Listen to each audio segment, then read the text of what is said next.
도망치면 네 애미 장례 치를 줄 알아. 그날 들었던 사위의 목소리는 지금도 제 귓가에서 떠나지 않아요. 빗물에 젖은 낡은 우산 하나를 가지러 되돌아가지 않았다면 저는 제 딸이 어떤 지옥에서 살고 있는지 끝내 몰랐을지도 모릅니다. 네 배 아파 낳은 하나뿐인 딸이 남편에게 맞으며 살려달라는 말조차 삼키고 있었는데 저는 의사 사위에게 시집을 잘 갔다며 좋아하고 있었거든요. 그날 안방에서 들려온 따기 소리를 떠올릴 때마다 어미인 제가 조금만 일찍 딸의 떨리는 눈빛을 알아봤더라면 어땠을까 하는 후회가 가슴을 찢어놓습니다. 오늘 사연은 늙은 어미가 낡은 우산 하나 때문에 딸의 비밀을 알게 되고 그 지옥에서 딸을 꺼내기 위해 모든 것을 걸었던 이야기입니다. 제 이름은 박순자예요. 평생 시장통 국밥집에서 가마솥에 뜨거운 김을 맞아가며 하나뿐인 딸 지은이를 키웠습니다. 우리 지은이가 어떤 딸이냐고요? 어린 시절부터 펄펄 끓는 국밥집 구석에 박스 깔고 잠들면서도 엄마 고생한다고 투정 한 번 안 부리던 내 착하고 가여운 딸입니다. 새 옷 한 벌 제대로 못 사입히고 고기 반찬 한 번 배불리 먹이지 못했는데도 지은이는 혼자서 이를 악물고 공부에 반듯하게 자라주었거든요. 남편을 일찍 떠나보낸 뒤로는 지은이 하나만 바라보며 살았어요. 그 무렵 시장 골목에서 부모 없이 떠돌던 태호라는 아이도 가끔 국밥을 먹여주고 재워주곤 했습니다. 태호는 저를 어머니라 부르며 따랐지만 형편이 어려웠던 저는 정식으로 거둘 수 없었고 그 아이가 경찰이 되어 다른 지역으로 떠난 뒤로는 명절에나 안부를 주고받는 사이가 되었어요. 그때는 10수년 뒤 그 아이에게 제 딸의 목숨을 맡기게 될 줄 꿈에도 몰랐습니다. 그런 내 딸이 훤칠하고 잘생긴 의사 사위와 결혼한다고 했을 때 저는 세상을 다 가진 듯 기뻐서 시장통 뒷골목에 주저앉아 밤새 울었습니다. 드디어 제 딸이 고생을 끝내고 편안하게 살겠구나. 이 못난 어미 때문에 따라다니던 가난의 꼬리표도 이제는 떼어낼 수 있겠구나 싶었잖아요. 사위놈이 처음 우리 국밥집에 인사 왔을 때가 생각납니다. 그놈은 사람 좋은 웃음을 살살 흘리며 제 굽고 갈라진 손을 덥석 잡더라고요. 어머님, 평생 고생 많으셨습니다.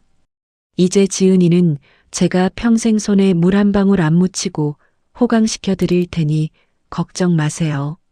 저는 그 다정한 말에 완전히 마음을 놓아버렸습니다. 사위의 등을 몇 번이나 두드려주며 우리 지은이만 잘 부탁한다고 고맙다고 눈물을 훔쳤어요. 그 손으로 제 딸의 뺨을 때리고 있었을 줄은 상상조차 하지 못했거든요. 그날은 아침부터 비가 추적추적 내리고 있었습니다. 며칠 전 지은이가 전화 통화 중에 요즘 밥 먹는 양이 줄고 입맛도 없다고 지나가듯 말했어요. 저는 그 말이 마음에 걸려 밤새 가마솥에 불을 지피고 사고를 뽀얗게 고안했습니다. 혹시라도 임신을 준비하느라 몸이 허해진 건 아닐까.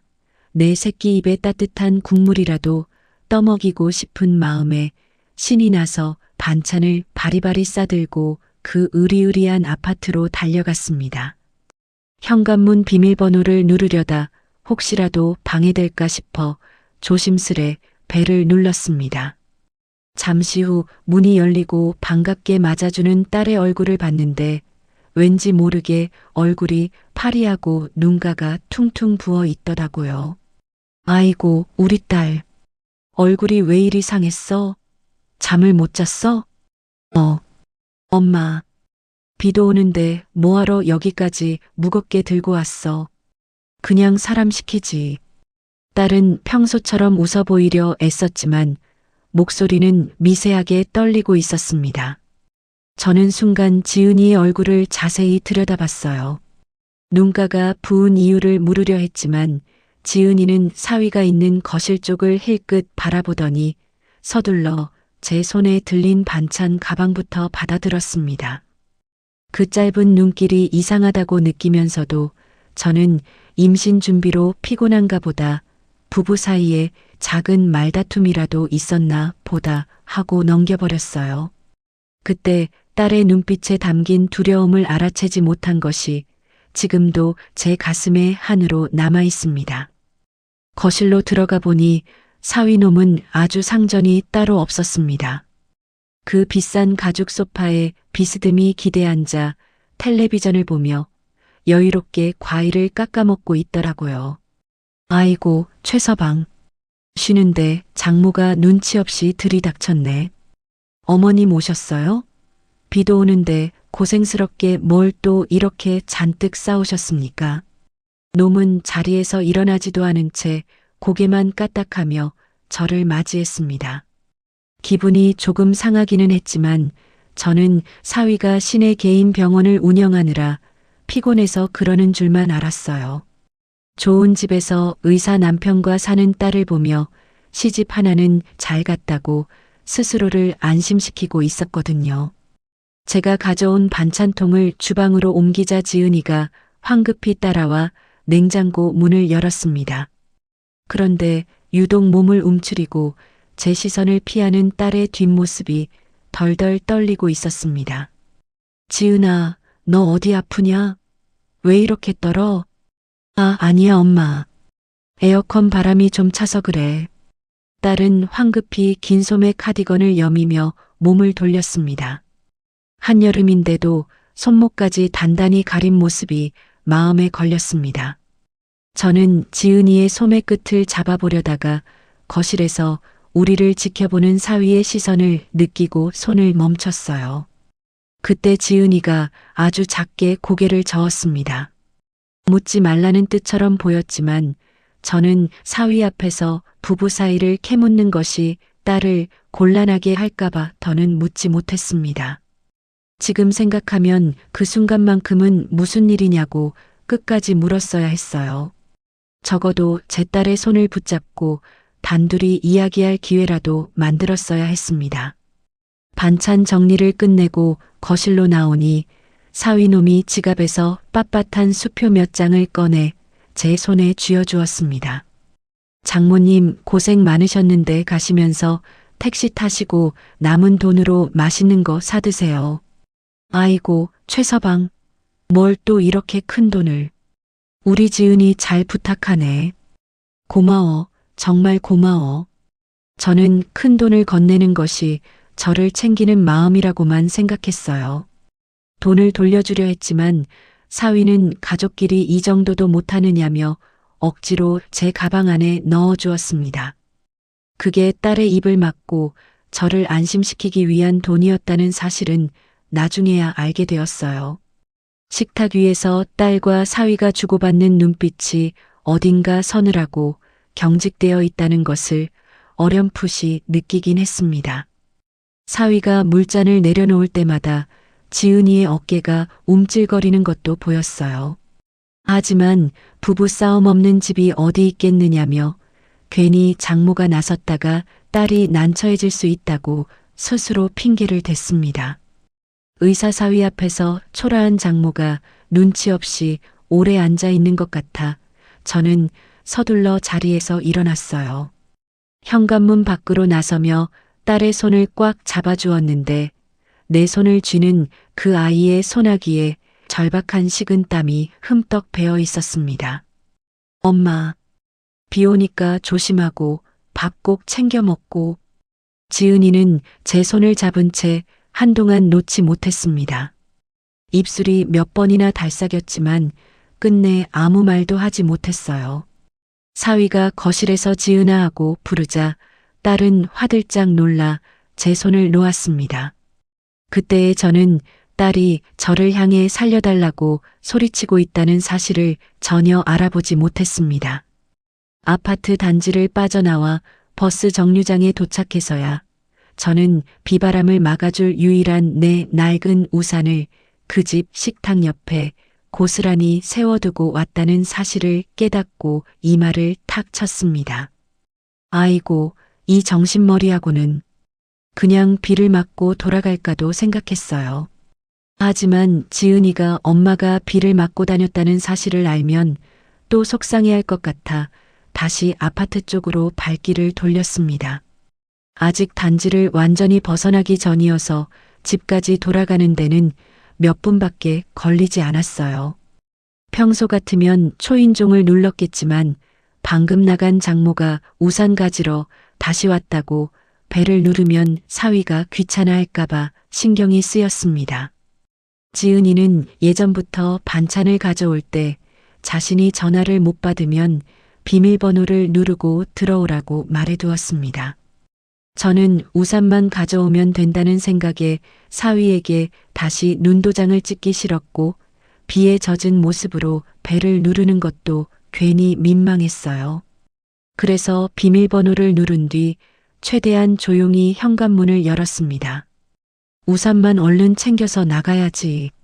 문이 소리 없이 열리고 거실로 발을 내딛는 순간이었습니다. 안방 쪽에서 거친 욕설과 함께 무언가 벽에 부딪히는 둔탁한 소리가 들렸습니다. 내가 감히 내 말에 토를 달아? 장모 오니까 눈이 돌아가디. 짝! 살이 부딪히는 끔찍한 소리와 함께 지은이의 억눌린 비명이 터져 나왔습니다. 흑! 여보, 잘못했어요. 제발 그만 때려요. 도망치면 내 애미 장례 치를 줄 알아.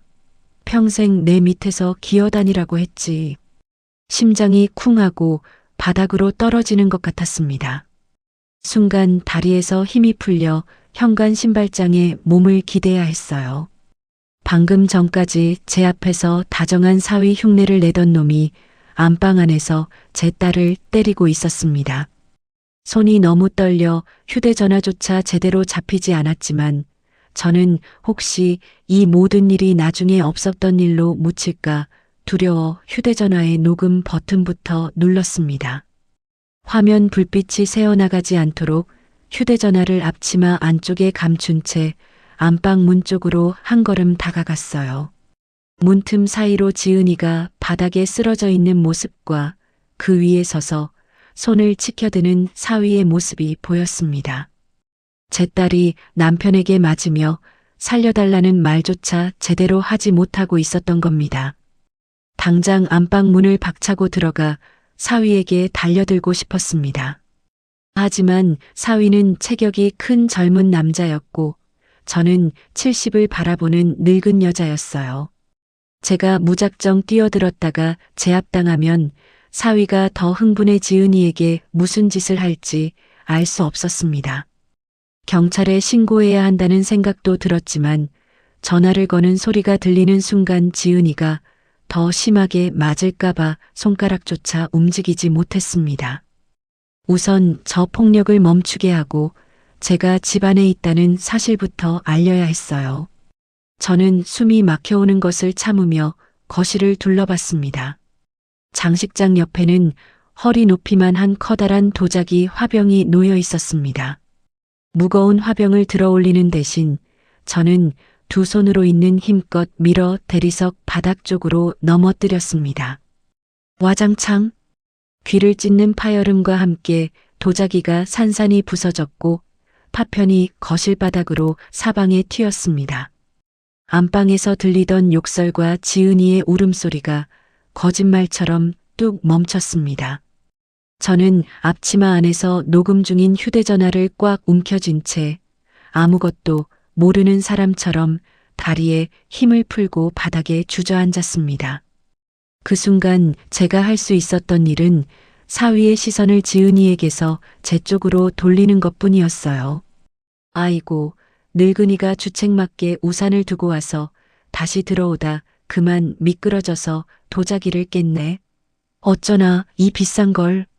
나는 속이 무너지는 고통을 억누르며 아무것도 모르는 늙은이처럼 떨리는 목소리를 쥐어짜 내소리쳤습니다.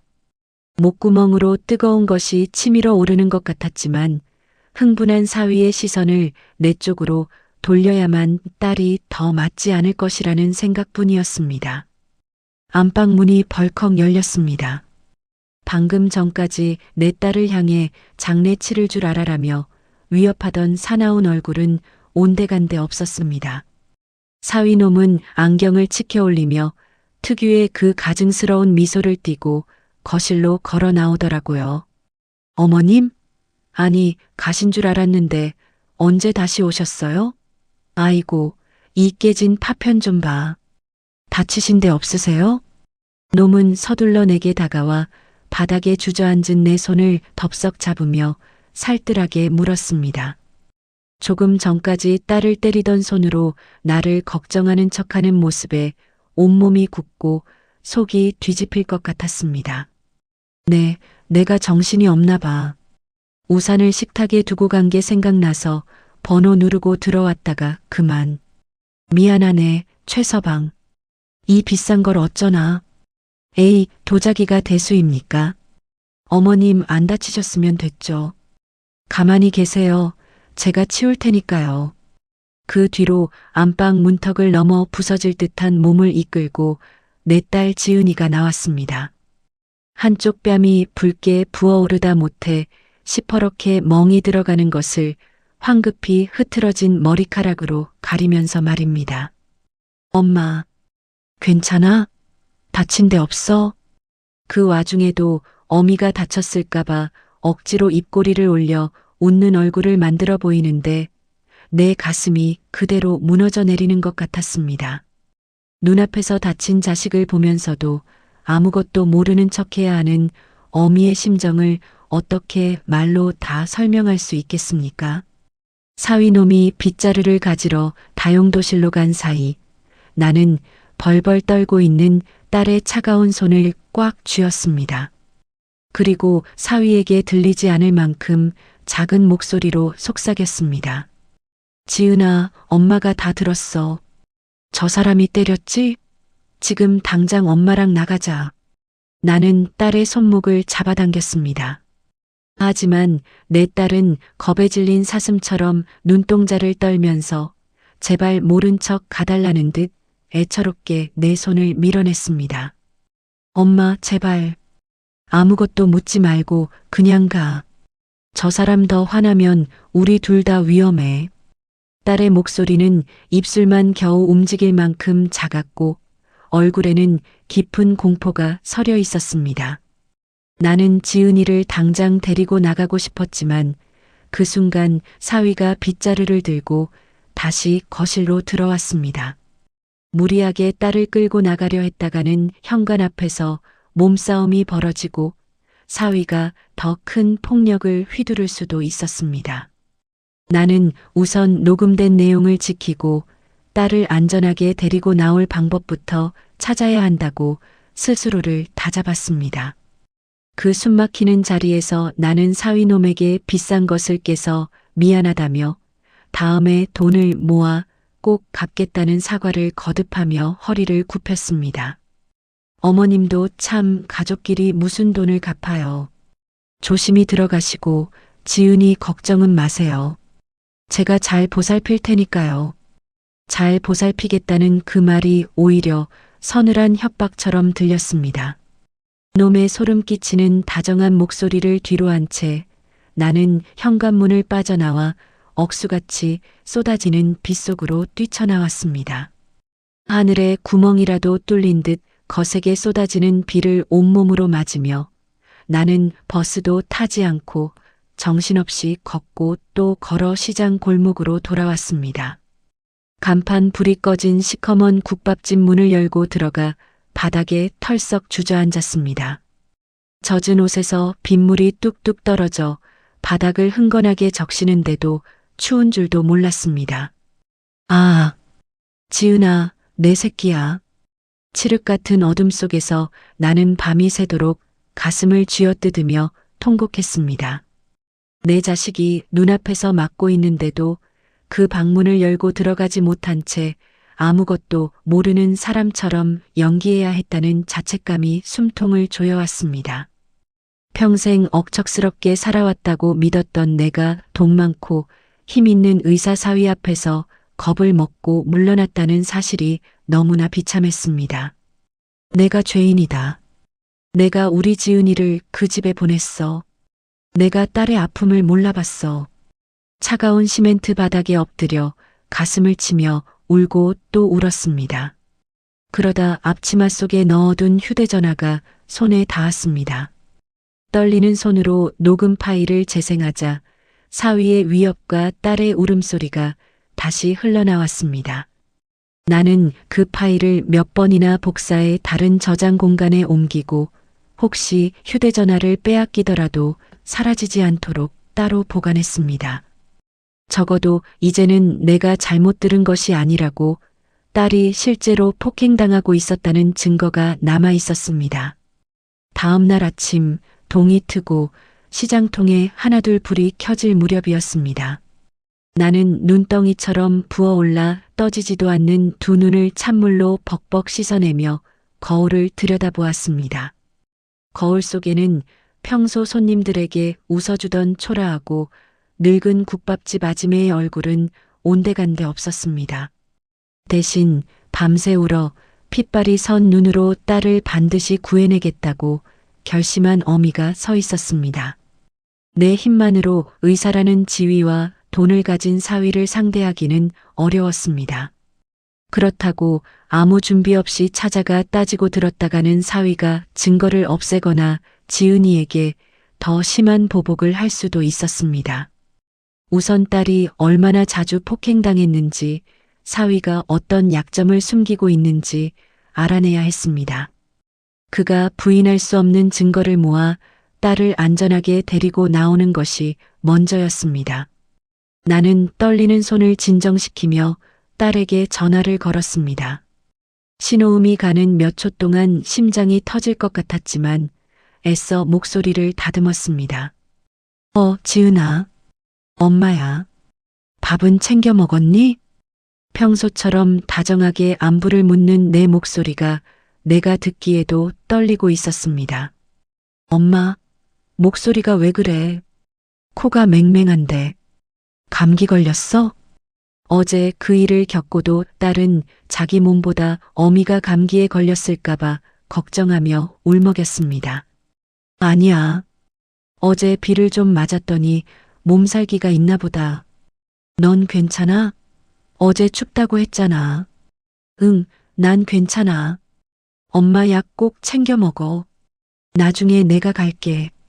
그때 전화기 너머로 사위의 낮은 목소리가 들렸습니다. 누구랑 그렇게 오래 통화해? 지은이는 화들짝 놀란 듯 숨을 들이마시더니 서둘러 전화를 끊었습니다. 엄마, 나중에 다시 전화할게. 나는 끊어진 전화기를 내려다보며 입술을 꽉 깨물었습니다. 지은아, 조금만 버텨. 엄마가 반드시 널 그 집에서 데리고 나올게. 그날부터 나는 국밥집 문을 굳게 걸어 잠갔습니다. 시장통 사람들에게는 집안에 급한 일이 생겼다고 핑계를 대고 장롱 구석에 있던 낡고 깊은 모자를 푹 눌러 쓴 채 밖으로 나섰습니다. 사위놈이 원장으로 있는 시내 한복판의 화려한 개인 병원 건너편 벤치. 그곳이 내 감시 장소였습니다. 나는 사위의 출퇴근 시간과 만나는 사람들을 적어두기 시작했습니다. 직접 뒤를 밟는 것이 위험하다는 것을 알았지만 누구에게 도움을 청해야 할지 결정하기 전에 최소한의 사실이라도 확인하고 싶었습니다. 점심시간이 되자 집에서는 그토록 난폭하던 놈이 새하얀 가운을 입고 병원 밖으로 나오더라고요. 간호사들에게는 세상 다정한 미소를 지으며 농담을 건네고 길을 지나는 동네 어르신 환자들의 손을 두 손으로 깍듯이 잡아주며 인사했습니다.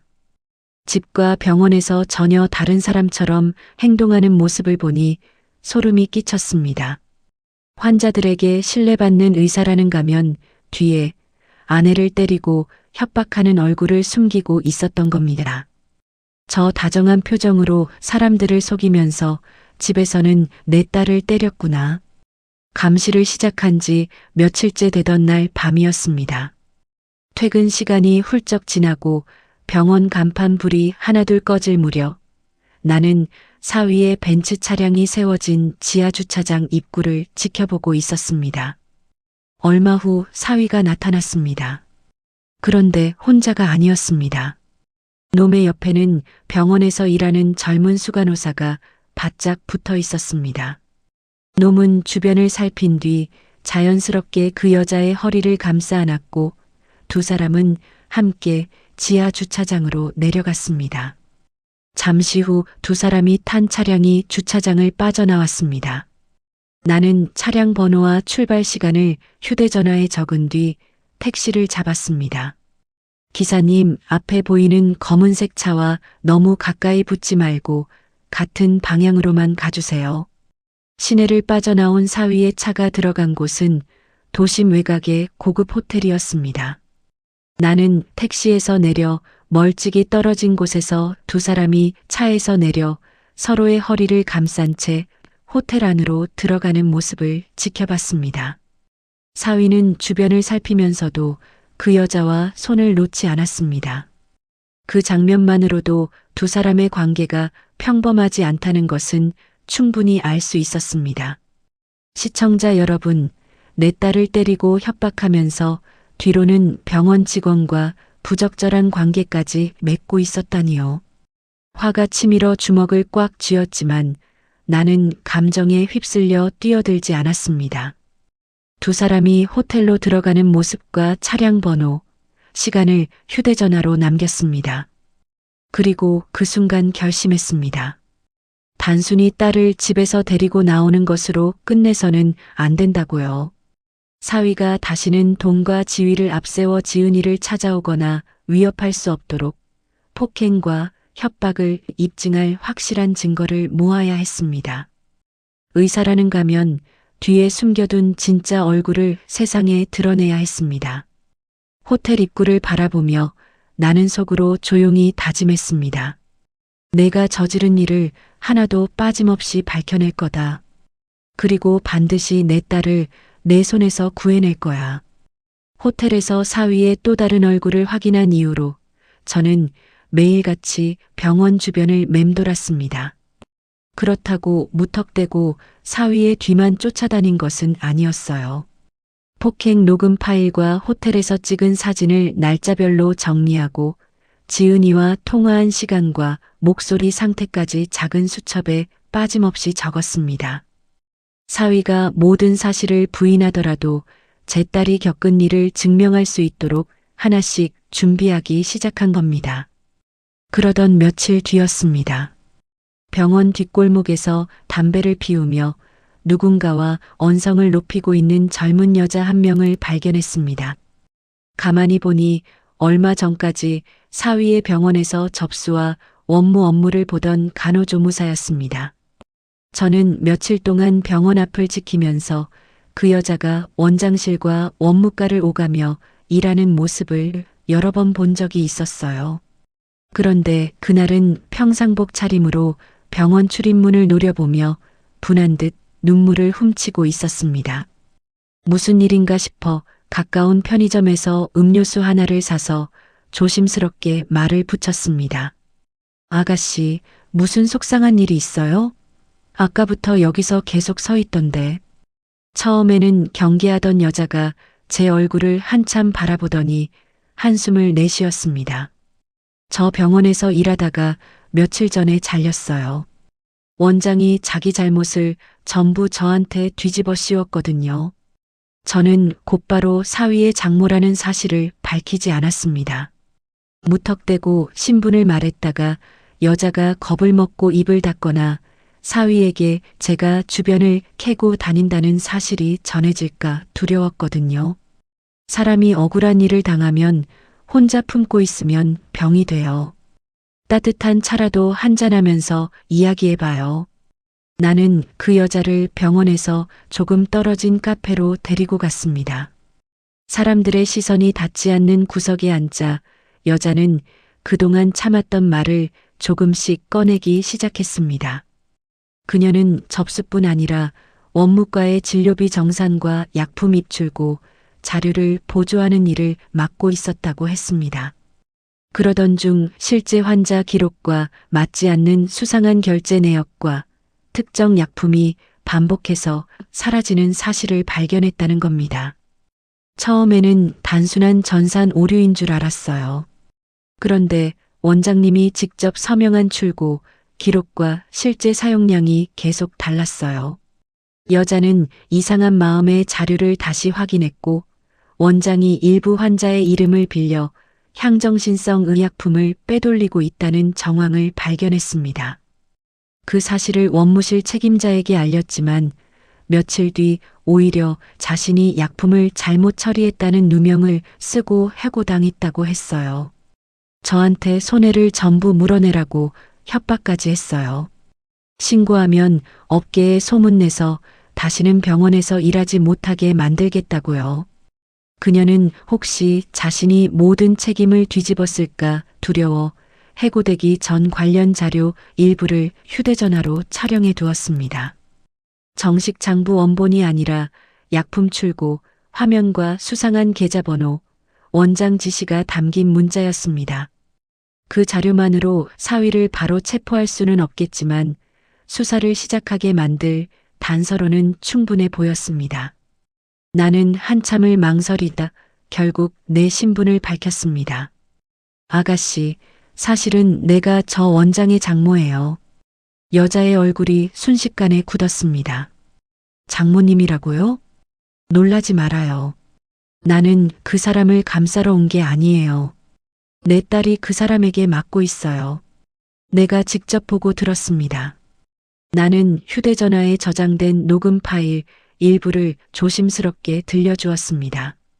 사위의 위협과 딸의 울음소리가 흘러나오자 여자는 입을 틀어막은 채 한동안 아무 말도 하지 못했습니다. 저도 원장님이 직원들에게 화를 내는 모습은 봤지만 집에서는 이 정도일 줄 몰랐어요. 그녀는 자신이 가진 자료를 바로 넘겨주기보다는 경찰이나 변호사에게 제출할 때 함께 진술하겠다고 약속했습니다. 나는 그녀의 연락처를 받아 적고 자료를 절대 혼자 들고 다니지 말라고 당부했습니다. 그날 처음으로 사위의 문제를 알고 있는 사람이 나 혼자가 아니라는 사실을 확인했습니다. 그로부터 이틀 뒤 사위가 예고도 없이 우리 국밥집 문을 열고 들어왔습니다. 어머님, 문 닫고 뭐 하세요? 요새 통 장사도 안 하시고. 나는 가마솥에 사골을 끓이려고 불을 지피던 중이었습니다. 갑자기 나타난 사위를 보는 순간 심장이 철렁했지만 얼굴에는 아무것도 모르는 표정을 지었습니다. 몸이 좀 안 좋아서 며칠 쉬었네. 최서방은 병원 안 가고 어쩐 일이야? 사위는 가게 안을 천천히 둘러보며 빙긋 웃었습니다. 장모님이 요즘 지은이한테 전화를 자주 하시더라고요. 말투는 다정했지만 나를 살피는 눈빛은 차갑고 날카로웠습니다.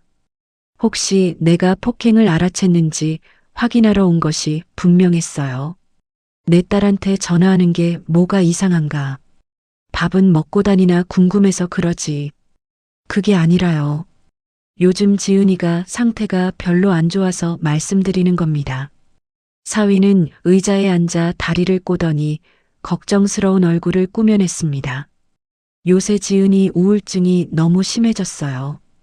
밤마다 잠도 못 자고 있지도 않은 일을 사실처럼 말할 때도 있고요. 그 말을 듣는 순간 사위가 무엇을 준비하고 있는지 알 것 같았습니다. 자신의 폭행 사실이 드러날 경우를 대비해 지은이의 말을 믿을 수 없는 사람의 헛소리로 만들려는 것이었습니다. 그래서 제가 아는 정신건강의학과 선생님에게 정식으로 진료를 받게 하려고 합니다. 필요하면 약도 처방받아야 하고요. 사위가 직접 강한 약을 먹이겠다는 말 대신 병원 진료를 언급하도록 바뀌었지만 그 의도가 순수하지 않다는 사실은 분명했습니다. 나는 화가 치밀어 올랐지만 아무것도 모르는 어미처럼 고개를 끄덕였습니다. 그래, 지은이가 그렇게 힘들어? 최서방이 의사니까 잘 살펴주게. 대신 무슨 약을 먹이는지 나한테도 알려줘. 내가 약 이름을 묻자 사위의 표정이 아주 잠깐 굳었습니다. 그러나 곧 다시 미소를 지으며 두툼한 봉투를 내밀었습니다. 장모님도 몸이 안 좋으시다니 이걸로 보약이라도 지어 드세요. 나는 봉투를 돌려주고 싶었지만 사위가 나를 의심하지 않게 하기 위해 마지못해 받아들었습니다. 고맙네. 우리 지은이만 잘 부탁하네. 그 말을 입 밖으로 내는 동안 속에서는 울분이 끓어올랐지만 지금은 사위가 방심하게 만드는 것이 먼저였습니다. 사위는 만족한 듯 웃으며 자리에서 일어났습니다. 그럼 지은이한테 너무 자주 전화하지 마세요. 치료에 방해가 될 수 있으니까요. 그 말은 부탁이 아니라 분명한 경고였습니다. 사위가 가게를 나가고 문이 닫히자 나는 곧바로 봉투를 탁자 위에 내려놓았습니다. 봉투 안에는 현금과 함께 건강보조제라고 적힌 작은 약통 하나가 들어 있었습니다. 나는 뚜껑조차 열지 않고 봉투와 약통을 비닐에 넣어 따로 보관했습니다. 무슨 약인지 확인하기 전에는 절대로 먹어서는 안 된다는 생각이 들었어요. 그날 저녁 장사를 마치려던 무렵 가게 뒷문을 아주 약하게 두드리는 소리가 들렸습니다. 엄마. 문을 열자 지은이가 서 있었습니다. 사위가 병원 회식에 간 사이 잠깐 장을 보러 나온다며 집을 빠져나왔다고 했습니다. 하지만 휴대전화 위치가 추적될까 두려워 전화기는 집에 두고 왔다고 했어요. 한여름인데도 목까지 잠긴 긴 소매 셔츠를 입고 있었고 얼굴은 화장으로 짙게 가려져 있었습니다. 나를 보자마자 지은이는 그 자리에 주저앉아 울기 시작했습니다. 엄마, 나 어떻게 해야 해? 나는 딸을 품에 안고 가게 문부터 잠갔습니다. 그날만큼은 무슨 일이 있어도 딸을 다시 그 집으로 혼자 돌려보내지 않겠다고 마음먹었습니다. 지은아, 이제 아무 말도 하지 않아도 돼. 엄마가 다 알아. 엄마가 직접 봤어. 봤다고? 내 남편이 너한테 하는 짓을 엄마가 다 들었어. 녹음도 해뒀어. 딸의 얼굴에서 핏기가 사라졌습니다. 안 돼, 엄마. 그 사람이 알면 엄마까지 가만두지 않을 거야. 그런 걱정하지 마. 오늘은 여기서 자. 지금 경찰에 신고하고 병원부터 가자. 나는 곧바로 휴대전화를 꺼내려 했지만 지은이가 두 손으로 내 팔을 붙잡았습니다. 안 돼. 지금 신고하면 그 사람이 엄마를 해칠 거야. 엄마 가게에 불을 지르겠다고 했어. 자기는 할 수 있는 사람이라고. 폭력과 협박에 오랫동안 시달린 딸은 사위의 말 한마디를 거스를 엄두조차 내지 못하고 있었습니다. 나는 우선 딸의 상처를 남겨두어야겠다고 생각했습니다. 그럼 병원만이라도 가자. 넘어져서 다쳤다고 말해도 돼. 진료 기록은 꼭 남겨야 해. 지은이는 한참을 망설이다 고개를 끄덕였습니다. 나는 시장에서 오랫동안 알고 지낸 이웃에게 가게를 잠시 부탁하고 지은이를 근처 응급실로 데려갔습니다. 검사 결과 갈비뼈에 금이 간 흔적과 팔등의 여러 타박상이 확인되었습니다. 의료진은 가정폭력이 의심된다며 신고와 보호기관 연계를 권했습니다. 하지만 지은이는 사위가 알게 되면 어머니가 위험하다며 정식 신고를 끝내 거부했습니다. 성인인 지은이의 의사에 반해 억지로 신고를 진행할 수는 없었지만 진료 기록과 상처 사진만큼은 남길 수 있었습니다. 나는 의사의 소견서와 진료비 영수증을 받아 단단히 챙겼습니다. 병원을 나온 뒤 나는 지은이를 곧장 집으로 보내지 않았습니다. 시장 근처에서 혼자 사는 오랜 친구에게 사정을 털어놓고 지은이를 며칠만 숨겨달라고 부탁했습니다. 지은아, 오늘부터 여기 있어.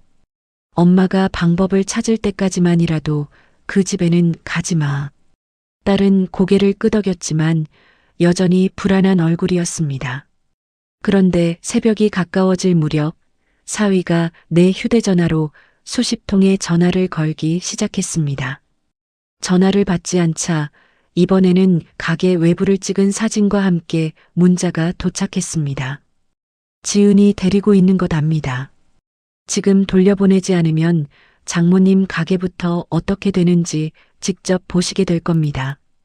뒤이어 지은이의 휴대전화로 녹음해둔 듯한 사위의 음성 메시지도 도착했습니다. 지은아, 내가 지금 돌아오면 아무 일도 없던 것으로 해주겠다. 하지만 계속 숨어 있으면 내 어머니부터 책임져야 할 거야. 메시지를 들은 지은이는 온몸을 떨기 시작했습니다.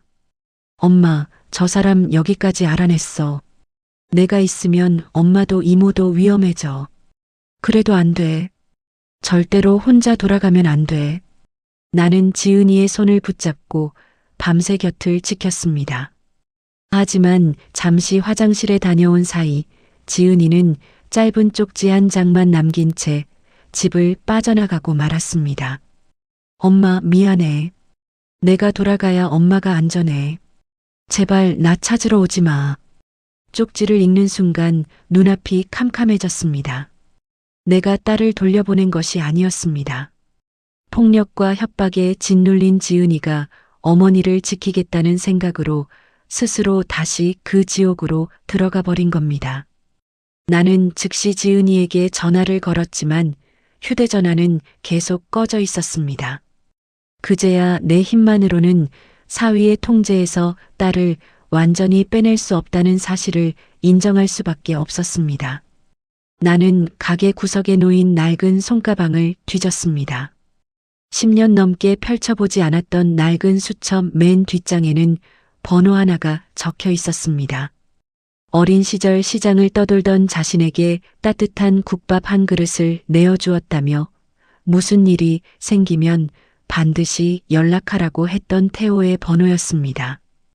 경찰이 된 뒤 다른 지역에서 근무하느라 자주 보지는 못했지만 명절마다 빠짐없이 안부를 전하던 아이였어요.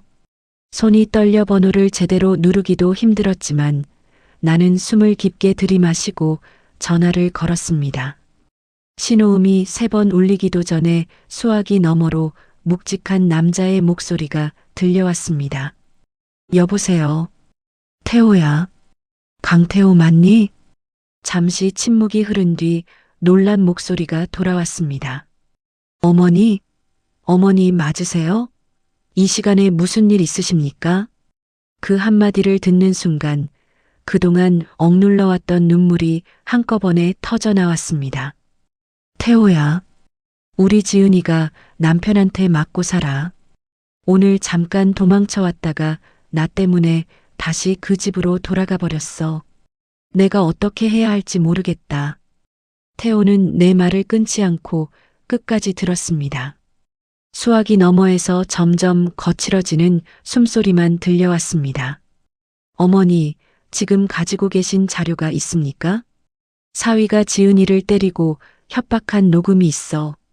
병원 진료 기록하고 상처 사진도 있고 병원에서 해고된 직원이 수상한 약품 자료를 가지고 있대. 태호의 목소리가 순식간에 형사의 단단한 말투로 바뀌었습니다. 그 자료들 절대로 누구에게도 원본으로 넘기지 마십시오. 복사본을 따로 만들어 안전한 곳에 보관하세요. 그리고 지금부터 혼자 사위를 찾아가시면 안 됩니다. 태호야, 우리 지은이부터 데려와야 해. 그놈이 무슨 짓을 할지 몰라. 알겠습니다. 제가 바로 올라가겠습니다. 우선 누님 위치부터 확인하고 관할서와 가정폭력 담당팀에 정식으로 협조를 요청하겠습니다. 태호는 사위의 병원을 이미 수사하고 있었다고 단정하지 않았습니다. 대신 내가 확보한 약품 자료를 확인한 뒤 자신이 맡고 있는 광역수사대의 마약 수사와 관련성이 있는지 검토하겠다고 했습니다. 어머니, 사적인 감정으로 움직이면 누님이 더 위험해질 수 있습니다. 절차대로 빠져나갈 틈이 없도록 증거를 갖추겠습니다. 그 말을 들으니 처음으로 막막한 어둠 속에서 작은 길 하나가 열린 것 같았습니다. 태호야, 제발 우리 지은이 좀 살려다오. 내가 평생 갚으마. 그런 말씀 마십시오. 저한테 어머니와 지은이 누님은 가족입니다. 태호의 단단한 대답에 나는 휴대전화를 붙잡고 소리 없이 울었습니다. 그날 밤부터 나는 혼자 분노에 매달리는 대신 딸을 안전하게 구출하기 위한 싸움을 시작했습니다. 태호에게 도움을 요청한 뒤 며칠 동안 저는 휴대전화를 손에서 놓지 못했습니다. 태호는 제가 가진 녹음 파일과 지은이의 진료 기록, 상처 사진을 관할 경찰서 가정폭력 담당 수사관에게 넘겼습니다. 병원에서 해고된 직원도 직접 경찰서에 출석해 자신이 확인한 수상한 약품 기록과 원장의 협박에 대해 진술했어요. 태호는 제게 수사가 진행되는 동안 사위를 찾아가거나 혼자 뒤를 밟아서는 안 된다고 몇 번이나 당부했습니다. 어머니, 지금 가장 중요한 건 지은이 누님의 안전입니다. 사위가 눈치채면 누님을 다른 곳으로 옮길 수도 있습니다. 그래도 나는 가만히 앉아서 기다릴 수가 없다. 우리 지은이가 그 집에서 또 맡고 있을지도 모르는데 어떻게 기다리니? 저도 같은 마음입니다. 하지만 어머니까지 위험해지시면 누님을 구할 사람이 없어집니다. 제가 반드시 연락드릴 테니 조금만 참아주십시오. 태호의 말이 옳다는 것을 알면서도 사위와 함께 있는 딸을 생각하면 숨이 막혀왔습니다. 밤이 깊어질 때마다 지은이가 남기고 간 쪽지를 펼쳐보며 혹시 그날 딸의 손을 더 꽉 붙잡았어야 했던 것은 아닌지 자책했어요. 그러던 어느 날 아침이었습니다. 평소 같으면 제가 보낸 문자에 짧게라도 답을 하던 지은이에게서 아무런 연락이 없었습니다. 전화를 걸어보니 처음에는 전원이 꺼져 있다는 안내가 나오더니 오후가 되자 아예 연결할 수 없는 번호라는 음성만 반복되었습니다. 사위가 지은이의 휴대전화를 없애버렸다는 생각이 들자 온몸의 피가 차갑게 식었습니다. 나는 곧바로 태호에게 전화를 걸었습니다. 태호야, 지은이 전화가 없어졌어. 그놈이 무슨 짓을 한 게 분명해. 어머니, 지금 어디 계십니까? 가게다. 내가 당장 그 집으로 가보려고 한다. 혼자 가지 마십시오. 제가 관할서에 연락하겠습니다. 어머니는 택시를 타고 아파트 경비실 앞에서 기다리세요. 태호는 이미 담당 수사관에게 상황을 알렸고 경찰 2명이 저보다 먼저 아파트에 도착했습니다. 저는 경찰과 함께 지은이의 집으로 올라갔습니다. 현관문 앞에 서자 가슴이 미친 듯이 뛰었습니다. 지은아, 엄마 왔어. 안에 있으면 대답 좀 해봐. 초인종을 여러 번 누르고 문을 두드렸지만 안에서는 아무런 인기척도 들리지 않았습니다. 담당 경찰은 제가 제출한 폭행 녹음과 진료 기록을 확인한 상태였기 때문에 단순한 가족 다툼으로 넘기지 않았습니다. 경비실을 통해 아파트 출입 기록과 복도 폐쇄회로 영상을 확인하자 사위가 이틀 전 커다란 여행 가방을 끌고 지은이와 함께 집을 나가는 장면이 남아 있었습니다. 지은이는 모자를 깊이 눌러 쓰고 있었고 사위가 한쪽 팔을 붙잡은 채 엘리베이터로 끌고 가득 걷고 있었습니다. 저게 우리 지은이에요. 걸음걸이가 이상하잖아요. 혼자 제대로 걷지도 못하잖아요. 화면 속 딸의 모습을 본 순간 다리에 힘이 풀려 경비실 의자에 주저앉았습니다. 경찰은 지은이가 자발적으로 이동한 것인지 확인해야 한다며 사위의 병원으로 연락했습니다. 잠시 뒤 사위는 태연한 목소리로 아내가 몸과 마음이 지쳐 자신이 마련한 곳에서 쉬고 있다고 대답했습니다. 어디에 있는지 알려주십시오. 당사자와 직접 통화해 안전을 확인해야 합니다. 제 아내는 지금 사람을 만날 상태가 아닙니다. 의사인 제가 옆에서 잘 돌보고 있으니 가족 문제에 지나치게 개입하지 마시죠. 경찰이 지은이와 직접 통화하지 못하면 실종과 감금 가능성을 배제할 수 없다고 설명했지만 사위는 끝내 장소를 밝히지 않았습니다. 그 태도 때문에 사건은 단순 연락 두절이 아니라 신변 위험이 의심되는 상황으로 정식 접수되었습니다. 경찰들과 현관 앞에서 상황을 정리하고 있을 때 엘리베이터 문이 열렸습니다. 최고급 정장을 입은 사위가 서류 가방을 든 채 걸어 나왔습니다. 사위는 경찰들을 보자 잠시 표정이 굳었지만 곧 침착한 미소를 지으며 다가왔습니다. 장모님, 또 이러십니까? 지은이는 제가 안전한 곳에서 쉬게 하고 있다고 말씀드렸잖아요. 어디에 있는지만 말해. 지은이 목소리라도 듣게 해줘. 지은이가 장모님 때문에 더 불안해하고 있습니다. 지금은 누구와도 통화하고 싶지 않다고 했어요. 사위는 제 딸이 스스로 어머니를 피하고 있다는 듯 말했습니다. 하지만 지은이가 남긴 쪽지와 병원에서 확인한 상처를 알고 있는 저는 그 말을 믿을 수 없었습니다. 내가 시키는 대로 말하는 것 말고 우리 지은이가 직접 하는 말을 들어야겠다. 내가 한 발 다가가자 사위는 경찰들이 들을 수 있도록 한숨을 내쉬며 점잖은 목소리로 말했습니다. 장모님도 치료를 좀 받아보셔야겠습니다. 계속 이렇게 근거 없는 의심을 하시면 지은이에게 도움이 되지 않습니다. 딸을 정신적으로 불안한 사람으로 몰더니 이제는 저까지 이상한 사람으로 만들려는 것이었습니다.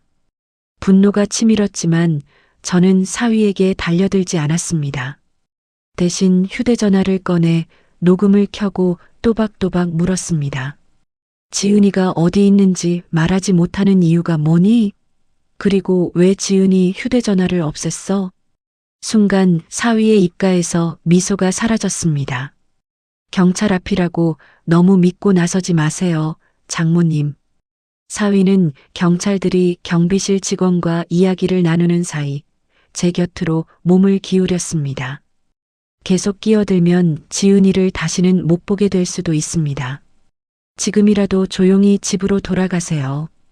목소리는 작았지만 분명한 위협이었습니다. 저는 두려웠지만 피하지 않고 사위의 얼굴을 바라봤습니다. 방금 한 말 전부 녹음됐다. 사위의 눈빛이 차갑게 변했습니다. 그는 제 손에 들린 휴대전화를 빼앗으려 했지만 가까이 있던 경찰이 곧바로 두 사람 사이를 막았습니다. 지금 뭐 하시는 겁니까? 한 걸음 뒤로 물러나십시오.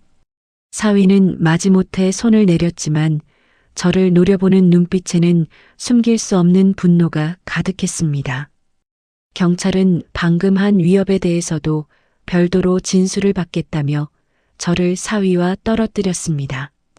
저는 경찰과 함께 아파트를 나왔습니다.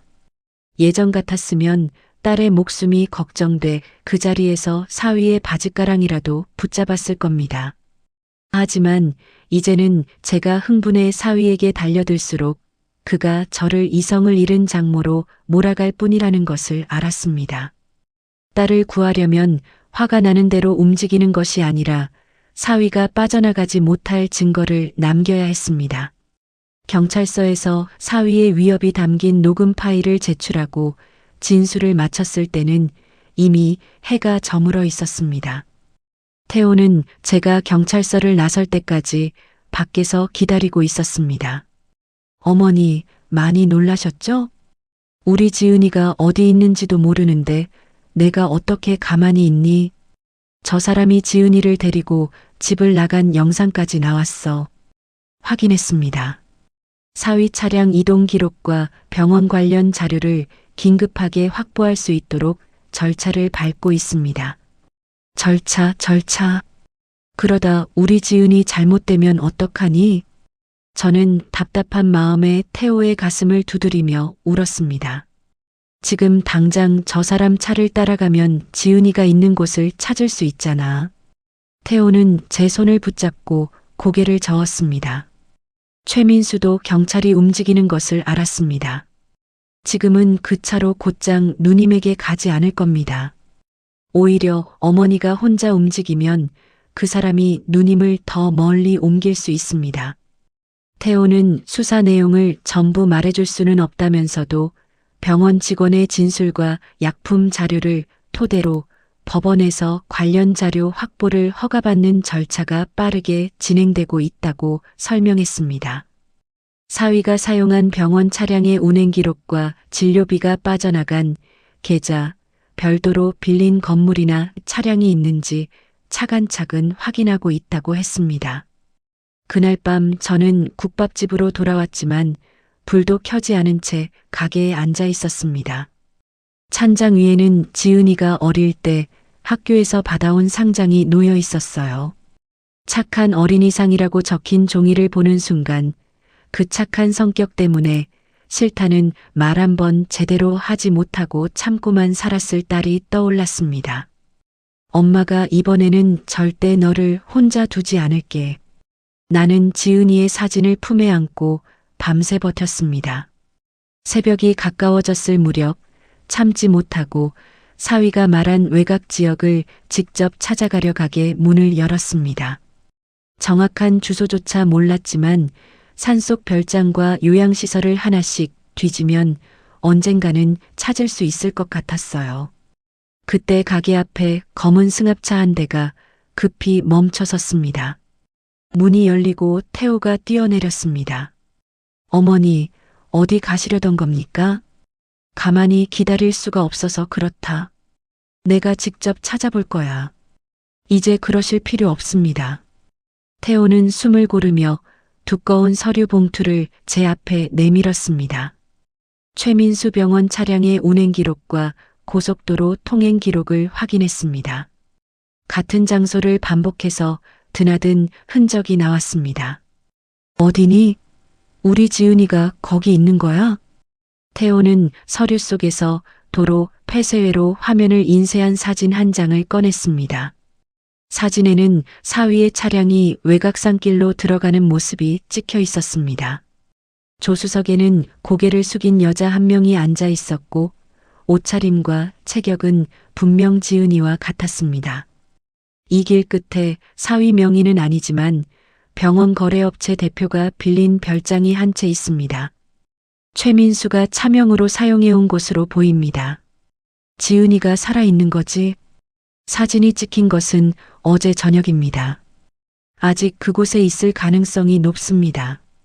태호는 수사팀이 별장 주변을 확인하고 있으며 지은이의 생명이 위험하다고 판단되면 즉시 진입할 준비를 하고 있다고 말했습니다. 나도 같이 갈 거다. 어머니는 안전한 곳에 계셔야 합니다. 안 된다. 우리 지은이가 겁에 질려 있으면 경찰을 보고도 나오지 못할 수 있어. 엄마 목소리를 들어야 문을 열 거야. 태호는 한동안 아무 말 없이 저를 바라봤습니다. 그러다 제 고집을 꺾을 수 없다는 것을 알았는지 길게 숨을 내쉬었습니다. 현장 안으로 먼저 들어가시면 안 됩니다. 반드시 제 지시에 따르셔야 합니다. 알겠다. 시키는 대로 할게. 그러니 나도 데려가다오. 승합차에 올라타자 창밖의 시장 골목이 빠르게 멀어졌습니다. 태호 옆에는 가정폭력 담당 수사관과 구조를 맡은 경찰들이 타고 있었습니다. 이번에는 분노만 품고 무작정 달려가는 것이 아니었습니다. 딸을 안전하게 구해내기 위한 증거와 사람들, 그리고 법적인 절차가 함께 움직이고 있었습니다. 그러나 지은이가 어떤 모습으로 그 별장 안에 있을지 생각하면 심장이 조여왔습니다. 나는 두 손을 모아 쥔 채 속으로 끊임없이 빌었습니다. 지은아, 조금만 더 버텨라. 엄마가 지금 가고 있다. 별장으로 향하는 승합차 안에서 저는 두 손을 모은 채 창밖만 바라보고 있었습니다. 태호와 형사들은 무전으로 별장 주변 상황을 계속 확인했어요. 대상 차량 확인됐습니다. 별장 앞에 주차돼 있습니다. 사위의 차가 있다는 보고를 듣는 순간 저는 태호의 팔을 붙잡았습니다. 그럼 지은이도 저 안에 있는 거지? 살아있는 거 맞지? 아직 안에 누가 있는지 직접 확인하지는 못했습니다. 하지만 차량이 어젯밤부터 움직이지 않았고 별장 전기와 난방도 계속 사용되고 있습니다. 태호는 확실하지 않은 일을 안심시키려고 꾸며 말하지 않았습니다. 그 점이 오히려 더 두려웠어요. 지은이가 살아있다는 말 한마디를 듣고 싶었지만 누구도 아직 그 말을 장담할 수 없었거든요. 그때 태호의 휴대전화가 울렸습니다. 병원과 사위의 사무실을 수색하고 있던 다른 수사팀에서 걸려온 전화였습니다. 태호의 표정이 점점 굳어졌습니다. 어디에서 나왔습니까? 알겠습니다. 원본은 그대로 보존하고 전부 촬영해 보내주십시오. 전화를 끊은 태호는 한동안 아무 말도 하지 못했습니다. 태호야, 또 무슨 일이니? 태호는 망설이다 태블릿 화면을 제게 보여주었습니다. 화면에는 제 이름 박순자가 적힌 보험가입 신청서와 신분증 사본, 인감증명서가 찍혀 있었습니다. 이게 왜 저 사람 사무실에 있어?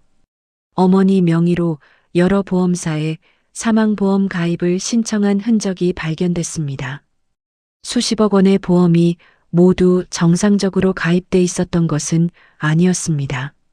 일부는 본인 확인 과정에서 거절됐고 일부는 아직 심사 중이었어요. 하지만 한 건은 제 동의가 있는 것처럼 서류와 전자서명을 꾸며 계약까지 진행된 상태였습니다. 보험금 수익자란에는 사위 최민수의 이름이 적혀 있었습니다. 나는 이런 서류에 도장을 찍은 적이 없어. 보험에 가입한다는 말도 들은 적이 없고 알고 있습니다. 보험사에서도 어머니의 실제 동의 여부를 확인하고 있습니다. 제출된 서명과 전자인증 기록이 모두 위조된 것으로 의심됩니다. 저는 복잡한 보험 서류를 자세히 이해하지는 못했지만 제 이름과 사위의 이름만큼은 분명히 알아볼 수 있었습니다. 사위가 언젠가 건강검진을 예약해 주겠다며 제 신분증을 가져간 일이 떠올랐어요. 며칠 뒤 아무 일도 없었다는 듯 신분증을 돌려줬기에 대수롭지 않게 넘겼던 일이었습니다. 그때였구나. 건강검진을 해준다던 게 이것 때문이었어. 손끝이 차갑게 식으며 서류가 화면 속에서 흔들리는 것처럼 보였습니다. 태호는 보험 신청서와 함께 발견된 메모와 문자 내용도 보여주었습니다. 사위가 병원 거래업체 대표와 주고받은 문자에는 제 국밥집 건물과 지방에 있는 작은 땅의 시세가 적혀 있었습니다. 또 다른 대화에는 교통사고로 처리되면 보험조사가 오래 걸리느냐, 고령자는 계단에서 넘어지는 사고가 흔하지 않으냐는 질문까지 남아 있었습니다. 누구를 해치겠다고 직접 적지는 않았지만 제 재산과 사망보험을 함께 알아본 이유는 너무나 분명해 보였습니다. 이놈이 나를 죽이려고 했다는 거니? 아직 살해 계획이 실행됐다고 단정할 단계는 아닙니다. 하지만 보험 서류 위조와 재산조사, 사고를 가장하는 방법까지 알아본 정황이 함께 발견됐습니다. 태호는 확인된 사실과 의심되는 부분을 구분해 설명했습니다. 그러나 저는 사위가 지은이에게 했던 말을 떠올렸습니다. 도망치면 내 엄마 장례 치를 줄 알아. 그 말은 화가 나서 내뱉은 단순한 협박이 아니었어요. 사위는 이미 제 신분증과 도장을 이용해 보험을 준비하고 제 재산까지 알아보고 있었습니다. 지은이를 붙잡아두기 위해 제 목숨을 이용한 것이 아니라 애초부터 저와 지은이를 함께 자기 돈줄로 보고 있었던 겁니다. 이어 도박 사이트와 사채업자에게 흘러간 돈의 내역도 발견됐습니다. 사위는 병원 운영자금과 약품 대금 일부를 빼돌렸고 갚지 못한 빚이 눈덩이처럼 불어나 있었습니다. 병원 건물에는 이미 금융기관의 가압류가 들어올 가능성이 있었고 몇몇 거래처에는 대금도 밀려 있었습니다. 겉으로는 그렇게 잘 사는 척하면서 뒤에서는 빚에 쫓기고 있었던 거야? 그런 것 같습니다. 불법 약품 거래와 보험 가입 시도가 모두 돈 문제와 연결돼 있을 가능성이 큽니다. 그제야 사위가 저를 볼 때마다 돈을 쥐어주고 건강을 챙기는 척했던 이유가 다르게 보였습니다. 저를 안심시키고 가까이 두어 신분증과 도장을 빼내기 위한 행동이었을지도 몰랐습니다. 지은이를 정신적으로 불안한 사람으로 몰아간 것도 나중에 딸이 진실을 말하더라도 아무도 믿지 못하게 하려던 준비였을 수 있었어요. 우리 지은이가 이 사실을 알고 있었을까? 아마 보험 가입 내용까지는 몰랐을 겁니다. 하지만 사위가 어머니를 해치겠다는 말을 반복했으니 누님은 실제로 그럴 수 있다고 믿었을 겁니다. 그래서 지은이는 도망칠 기회가 생겼는데도 제게 피해가 갈까봐 다시 돌아간 것이었습니다. 딸이 약해서도 어리석어서도 아니었어요. 어머니를 살리기 위해 자신이 맞는 쪽을 선택한 겁니다. 그 사실을 깨닫는 순간 가슴이 너무 아파 숨조차 쉬기 어려웠습니다. 우리 지은이가 나 때문에 다시 들어간 거구나. 자기가 맞으면 엄마는 살 수 있다고 생각한 거야. 저는 두 손으로 얼굴을 감싼 채 울음을 삼켰습니다. 지은이가 제게 남긴 내가 돌아가야 엄마가 안전하다는 쪽지가 다시 떠올랐어요. 그 짧은 문장 속에 딸이 느꼈던 공포가 얼마나 컸는지 이제야 알 것 같았습니다. 어머니, 지금부터 더 조심하셔야 합니다. 태호가 제 손을 단단히 잡았습니다. 최민수는 돈 때문에 궁지에 몰려 있습니다. 경찰이 병원을 수색하고 있다는 사실을 알게 되면 어떤 행동을 할지 모릅니다. 그러니까 더 빨리 들어가야지. 저놈이 지은이에게 화풀이하면 어떡하니? 현장팀도 같은 판단입니다. 누님의 생명이 위험하다고 볼 만한 정황이 충분해서 구조를 우선하기로 했습니다. 태호는 사위를 더 몰아붙여 자백을 받아내거나 제가 미끼가 되어 별장에 들어가는 작전은 하지 않겠다고 분명하게 말했습니다. 어머니를 위험한 곳에 혼자 들여보내는 일은 절대 없습니다. 보험 서류와 마약 자료는 다른 수사팀이 확인할 겁니다. 우리는 지금 누님부터 구합니다. 그 말에 저는 고개를 끄덕였습니다. 사위의 몰락을 제 눈으로 확인하고 싶은 마음이 없었던 것은 아니에요. 하지만 그 무엇도 지은이의 목숨보다 앞설 수는 없었습니다. 그래, 다른 건 다 나중이다. 우리 지은이만 먼저 살려다오. 반드시 그렇게 하겠습니다. 승합차가 산길로 접어들자 태호는 현장 책임자와 구조 계획을 확인했습니다. 별장 앞쪽에는 사위의 차량이 있었고 뒤편 창문 일부는 두꺼운 커튼으로 가려져 있었습니다. 주변을 살피던 경찰은 별장 안에서 남녀가 언쟁하는 듯한 소리가 간헐적으로 들린다고 보고했습니다. 잠시 뒤 무전기 너머로 다급한 목소리가 들려왔습니다. 여성의 비명으로 추정되는 소리가 확인됐습니다. 즉시 진입 준비하십시오. 태호의 목소리가 단호하게 변했습니다. 차량이 별장에서 조금 떨어진 산길에 멈추자 경찰들이 조용히 장비를 챙겨 내렸습니다. 저도 따라 내리려 했지만 태호가 제 앞을 막았습니다. 어머니는 이 차량 안에서 기다리셔야 합니다. 지은이가 내 목소리를 들어야 마음을 놓을 거야. 안전이 확보되는 즉시 모시러 오겠습니다. 그전에는 절대로 나오시면 안 됩니다. 태호는 제게 방탄조끼를 입힌 뒤 가정폭력 담당 수사관 한 명을 곁에 남겨두었습니다. 저는 차창 너머로 어둠 속 별장을 바라봤습니다. 커튼 사이로 흐릿한 불빛이 새어나왔고 그 안에 제 딸이 있다고 생각하니 당장이라도 뛰쳐나가고 싶었습니다.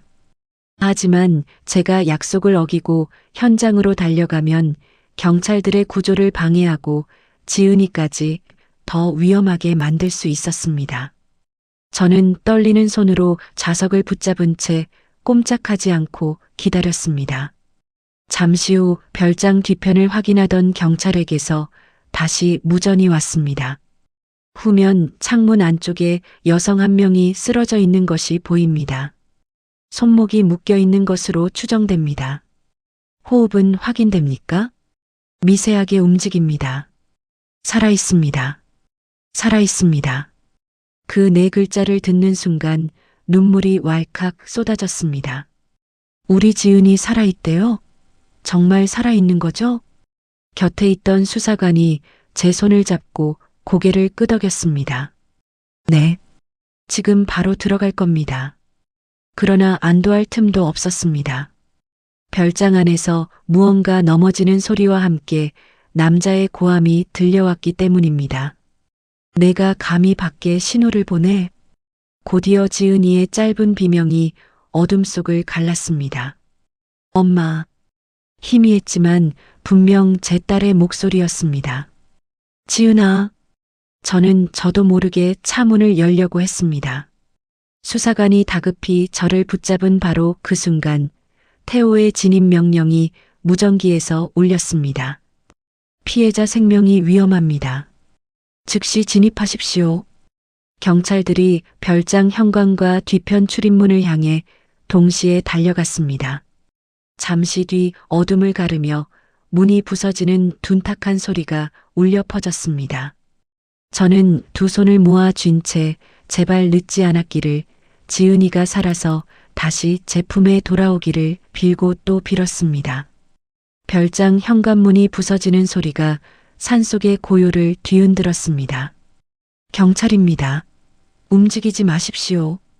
여러 명의 경찰이 앞문과 뒤편 출입문을 통해 동시에 별장 안으로 진입했습니다. 나는 승합차 안에 앉아 있었지만 열린 무전기 너머로 들려오는 소리를 하나도 놓칠 수 없었습니다. 거실에 남성 1명, 여성 1명 확인. 피해자와 떨어지십시오. 손이 보이게 앞으로 나오세요. 경찰들의 다급한 목소리 사이로 사위의 고함이 들렸습니다. 여긴 내 집이야. 누가 마음대로 들어와. 곧이어 무언가 넘어지는 소리와 지은이의 짧은 비명이 들려왔습니다. 싫어요. 놓아주세요. 지은아. 나는 차 문을 열고 뛰쳐나가려 했지만 곁을 지키던 담당 수사관이 두 팔로 나를 붙잡았습니다. 어머님, 아직 위험합니다. 조금만 기다리셔야 합니다. 내 딸이 저 안에 있잖아요. 비명을 지르잖아요.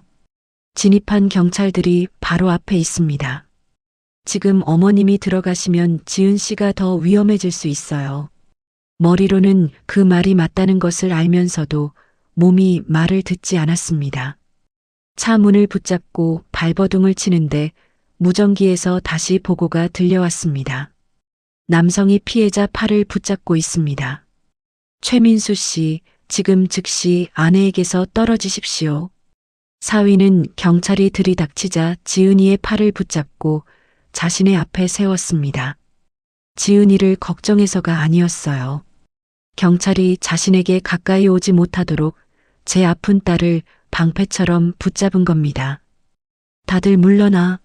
내 아내야. 내가 알아서 한다고. 아내분은 즉시 치료가 필요한 상태입니다. 손을 놓고 뒤로 물러나세요. 사위는 자신이 의사라며 지은이가 정신적으로 불안해 난동을 부렸을 뿐이라고 주장했습니다. 이 여자는 우울증 환자입니다. 자해하려고 해서 보호하고 있었던 거예요.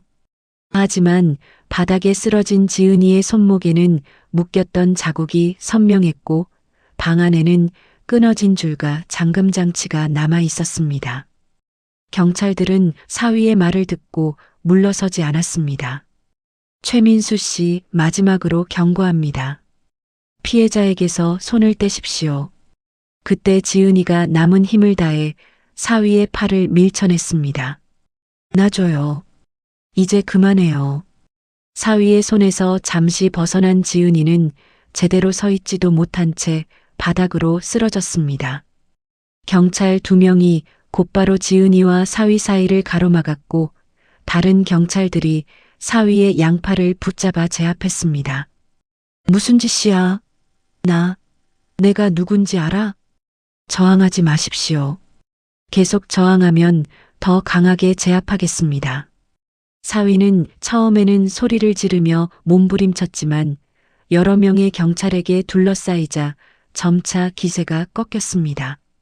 잠시 뒤 수갑이 채워졌다는 보고가 무전기에서 들려왔습니다. 대상자 신병 확보했습니다.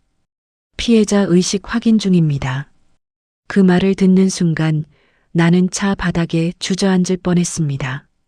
우리 지은이는 살아있어요?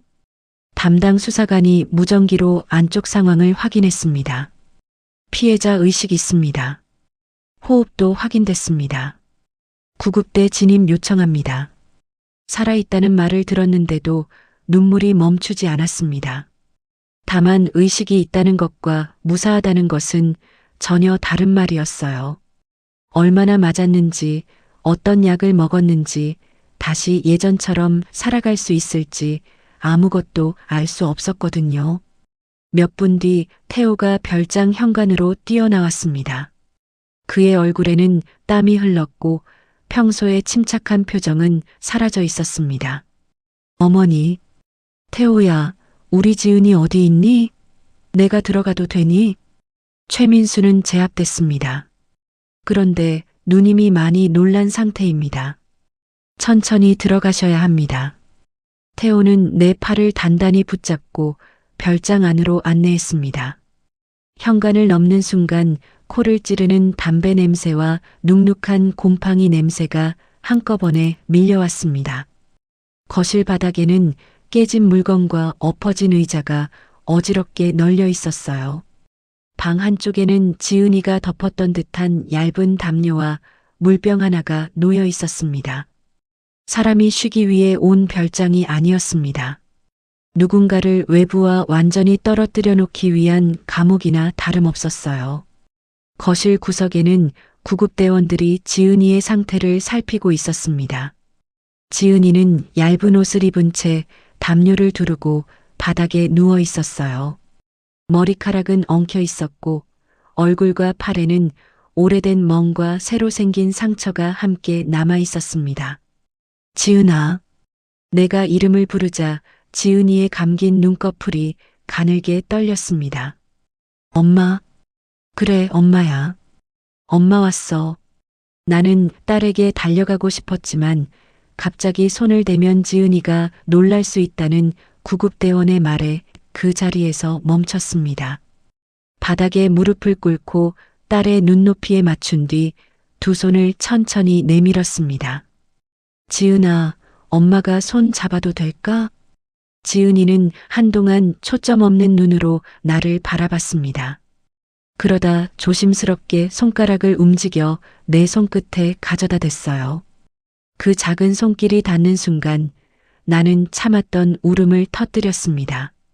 엄마가 늦어서 미안해. 정말 미안해. 지은이는 내 손을 움켜쥐더니 어린아이처럼 울기 시작했습니다. 엄마, 나 여기서 못 나가는 줄 알았어. 아니야. 이제 나갈 거야. 다시는 이곳에 돌아오지 않아도 돼. 지은이는 내 목소리를 듣고 나서야 몸에 들어가 있던 힘을 조금씩 풀었습니다. 나는 구급대원들이 지은이를 들것에 옮기는 동안에도 그 아이의 손을 놓지 않았습니다. 바로 그때 경찰들에게 둘러싸인 사위가 거실 쪽으로 끌려 나왔습니다. 양손에는 수갑이 채워져 있었지만 얼굴에는 아직 억울하다는 표정이 남아 있었습니다. 장모님, 이 사람들한테 설명 좀 해주세요.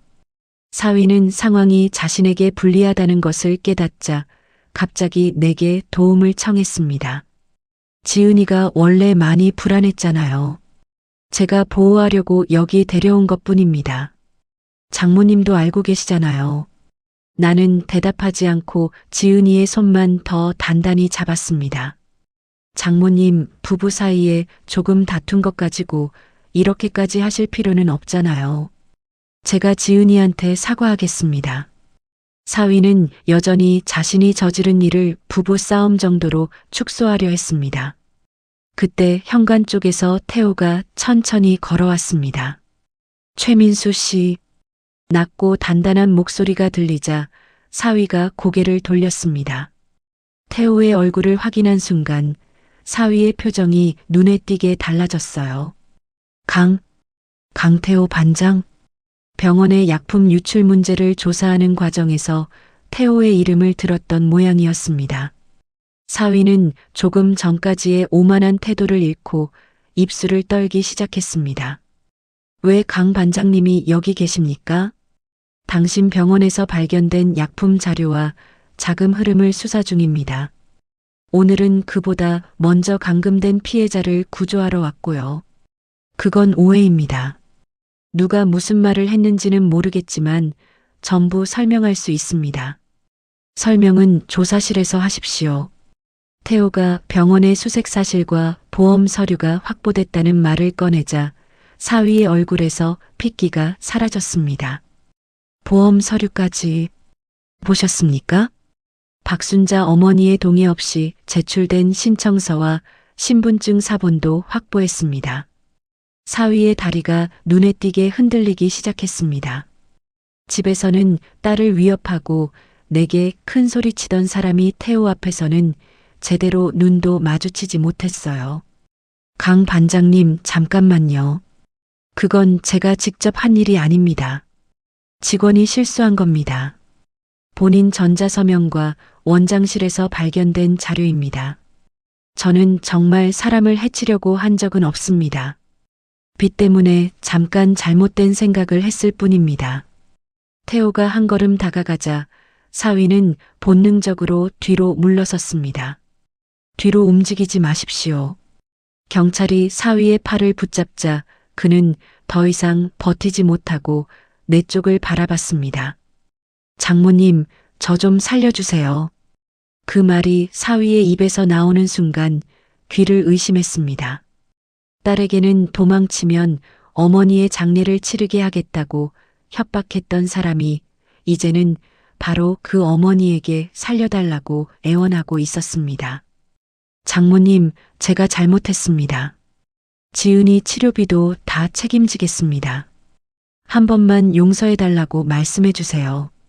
사위는 수갑찬 손을 모으려다 경찰에게 제지당하면서도 계속 고개를 숙였습니다. 병원도 집도 다 드리겠습니다. 제발 감옥에만 가지 않게 해주세요. 나는 그 모습을 보며 통쾌하다는 생각보다 허탈함을 먼저 느꼈습니다.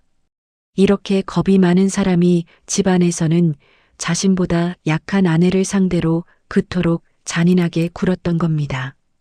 나한테 빌지 마. 나는 떨리는 목소리를 가다듬으며 사위를 똑바로 바라봤습니다. 내가 용서를 구해야 할 사람은 내가 아니라 지은이야. 하지만 지금은 지은이에게 말 걸 자격도 없어. 장모님, 내가 한 일은 내가 덮어줄 수 있는 부부 싸움이 아니야. 경찰 조사에서 사실대로 말하고 내가 저지른 일에 대한 책임을 받아. 사위는 다시 무언가 말하려 했지만 경찰이 진술은 조사실에서 하라며 그를 현관 쪽으로 데려갔습니다. 이번에는 누구도 사위를 거칠게 때리거나 모욕하지 않았습니다. 그럴 필요도 없었어요. 수갑이 채워진 채 자신이 숨겨온 증거들이 모두 드러났다는 사실만으로도 사위는 이미 두려움에 휩싸여 있었습니다. 사위가 별장 밖으로 나간 뒤 구급대원들이 지은이를 들것에 실어 옮겼습니다. 찬 산바람이 얼굴에 닿자 지은이는 두려운 듯 내 손을 더욱 세게 붙잡았습니다. 엄마, 저 사람이 다시 오면 어떡해? 못 와. 경찰이 데려갔어. 그래도 나중에 풀려나면. 지은이의 목소리에는 아직 공포가 남아 있었습니다. 사위가 수갑을 차고 끌려가는 모습을 직접 보았다고 해서 오랜 폭력으로 생긴 두려움이 한순간에 사라질 수는 없었어요. 당분간 엄마랑 안전한 곳에 있을 거야. 경찰도 지켜줄 거고 내가 싫다면 그놈을 다시 만나지 않아도 돼. 지은이는 내 말을 듣고도 몇 번이나 사위가 실려간 차량 쪽을 확인했습니다. 나는 딸의 손등을 쓰다듬으며 같은 말을 반복했습니다. 이제 내가 잘못한 건 하나도 없어. 내가 참고 견디지 않아도 돼. 지은이의 눈가에서 눈물이 흘러내렸습니다. 엄마, 나 정말 집에 안 돌아가도 돼? 그곳은 이제 내 집이 아니야. 내가 마음 놓고 숨 쉴 수 있는 곳이 내 집이야. 지은이는 그제야 작게 고개를 끄덕였습니다. 구급차 문이 닫히기 전 태호가 우리 곁으로 다가왔습니다. 어머니, 저는 현장 정리하고 바로 병원으로 가겠습니다. 태호야, 정말 고맙다. 아직 끝난 게 아닙니다. 누님 치료부터 받고 안전하게 보호받을 수 있도록 조치하겠습니다. 태호는 영웅처럼 큰 소리치지도 자신이 사위를 완전히 끝냈다고 장담하지도 않았습니다. 다만 법에 따라 조사하고 다시는 지은이에게 접근하지 못하도록 필요한 절차를 밟겠다고 약속했어요. 그 말이 어떤 과장된 복수보다 든든하게 들렸습니다. 구급차가 산길을 내려가기 시작하자 나는 들건 옆에 앉아 지은이의 손을 두 손으로 감쌌습니다. 지은이는 눈을 감고 있었지만 손끝만큼은 내 손을 놓지 않았습니다. 병원으로 향하는 동안 나는 몇 번이고 딸의 얼굴을 확인했습니다. 숨을 쉬고 있는지, 눈썹이 움직이는지, 손에 온기가 남아있는지 계속 살폈어요. 그날 낡은 우산 하나를 가지러 되돌아가지 않았다면 나는 아직도 딸이 좋은 집에서 편안하게 사는 줄 알았을 겁니다. 딸의 지옥을 너무 늦게 알아봤다는 후회는 평생 사라지지 않을 것입니다. 하지만 적어도 그날 밤만큼은 분명히 말할 수 있었습니다. 지은아, 이제 끝났어. 지은이가 아주 희미한 목소리로 물었습니다. 정말 끝난 거야? 나는 딸의 손을 가슴에 꼭 끌어안았습니다. 응. 이제부터는 엄마가 내 옆에 있을게. 구급차의 붉은 불빛이 어두운 산길을 비추며 앞으로 나아갔습니다. 그 불빛을 바라보며 나는 이것이 사위에 대한 복수의 끝이 아니라 무너진 내 딸이 다시 살아가기 위한 시작이라는 것을 깨달았습니다. 구급차가 응급실에 도착하자 지은이는 곧바로 검사실로 옮겨졌습니다. 의료진은 머리와 갈비뼈, 손목의 상태를 살피고 혈액 검사까지 진행했어요. 사위가 지은이에게 수면제나 정신과 약물을 강제로 먹였을 가능성도 확인해야 했기 때문입니다. 나는 응급실 복도 의자에 앉아 두 손을 모은 채 검사실 문만 바라봤습니다. 문이 열릴 때마다 혹시 나쁜 소식이 들려올까봐 심장이 내려앉았어요. 보호자분, 한참 뒤 의사가 내 앞에 섰습니다. 딸은 어떻습니까? 많이 다쳤습니까? 갈비뼈에 골절이 있고 전신에 오래된 타박상과 최근에 생긴 상처가 함께 있습니다. 탈수와 영양 부족도 심하고요. 의사는 다행히 당장 생명이 위험한 상태는 아니지만 입원 치료가 필요하다고 말했습니다. 혈액에서는 처방 기록을 확인할 수 없는 수면 성분도 검출됐습니다. 그놈이 억지로 약까지 먹인 겁니까? 환자분이 안정을 찾으면 직접 확인해야 합니다. 지금은 몸과 마음이 모두 크게 지친 상태입니다. 살아있다는 안도감이 밀려오는 동시에 딸이 그 별장에서 겪었을 시간을 생각하니 가슴이 무너졌습니다. 나는 복도 벽에 기대 겨우 몸을 지탱했습니다. 잠시 뒤 태호가 병원으로 들어왔습니다. 별장 현장 정리를 마치고 온 그의 얼굴에는 피로가 가득했어요. 어머니, 누님 상태는 어떻습니까? 갈비뼈가 부러졌대. 밥도 제대로 못 먹고 무슨 약까지 먹은 것 같다고 한다. 태호는 입술을 굳게 다문 채 한동안 대답하지 못했습니다. 그놈은 어떻게 됐니? 현재 경찰서로 이송됐습니다. 변호사를 불러 조사받겠다고 하면서도 감금이나 폭행은 부인하고 있습니다. 별장에서 지은이를 그렇게 묶어놓고도 부인한다고? 누님이 스스로 별장에 머물렀고 다치지 않게 보호하려고 손을 묶었다고 주장하고 있습니다. 나는 어이가 없어 말도 나오지 않았습니다. 지은이 손목에 남은 상처와 잠긴 문, 바닥에 놓인 줄까지 발견됐는데도 사위는 끝까지 자신을 피해자인 것처럼 꾸미고 있었어요. 하지만 현장 증거가 분명합니다. 어머니가 녹음한 협박 내용과 누님의 진료 기록도 있고요. 병원 관련 수사는 별도로 진행되고 있습니다. 태호는 사위가 당장 풀려나 지은이에게 찾아올 가능성은 낮다고 설명했습니다. 경찰은 지은이에게 접근하거나 연락하지 못하도록 긴급 보호 조치도 신청하고 있었습니다. 그래도 혹시 돈과 인맥으로 빠져나오면 어떡하니? 예전처럼 혼자 두지 않을 겁니다. 병원에도 신변 보호를 요청했고 퇴원 뒤 머물 안전한 장소도 준비하겠습니다. 나는 그 말을 듣고서야 조금이나마 숨을 내쉴 수 있었습니다. 새벽이 가까워졌을 무렵 지은이가 입원실로 옮겨졌습니다. 나는 침대 곁에 앉아 잠든 딸의 얼굴을 바라봤어요.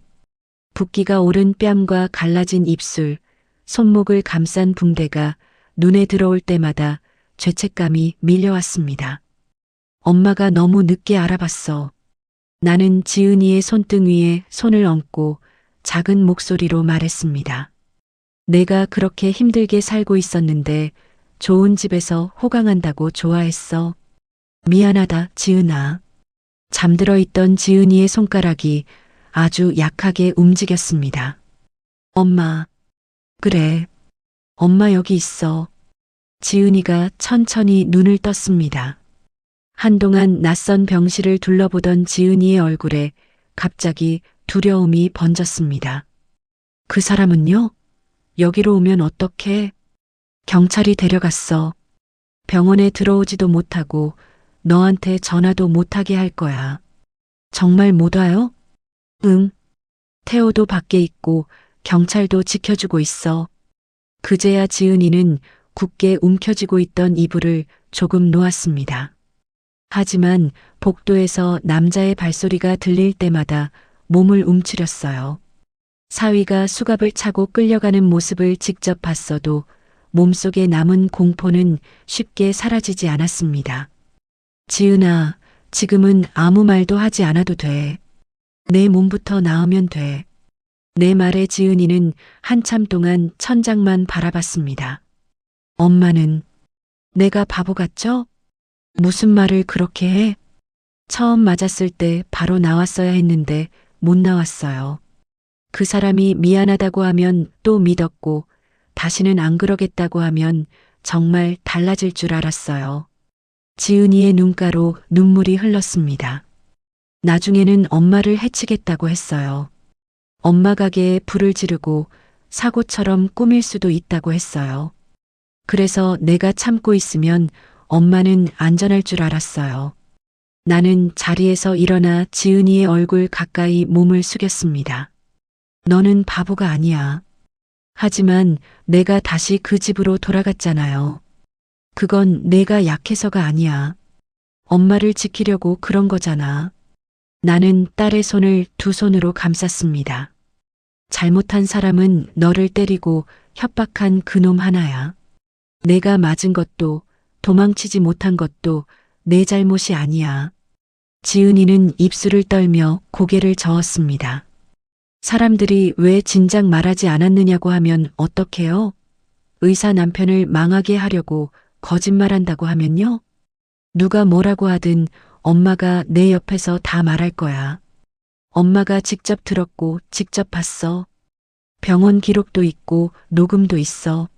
나는 지은이가 자신을 탓하는 말을 할 때마다 같은 대답을 반복했습니다.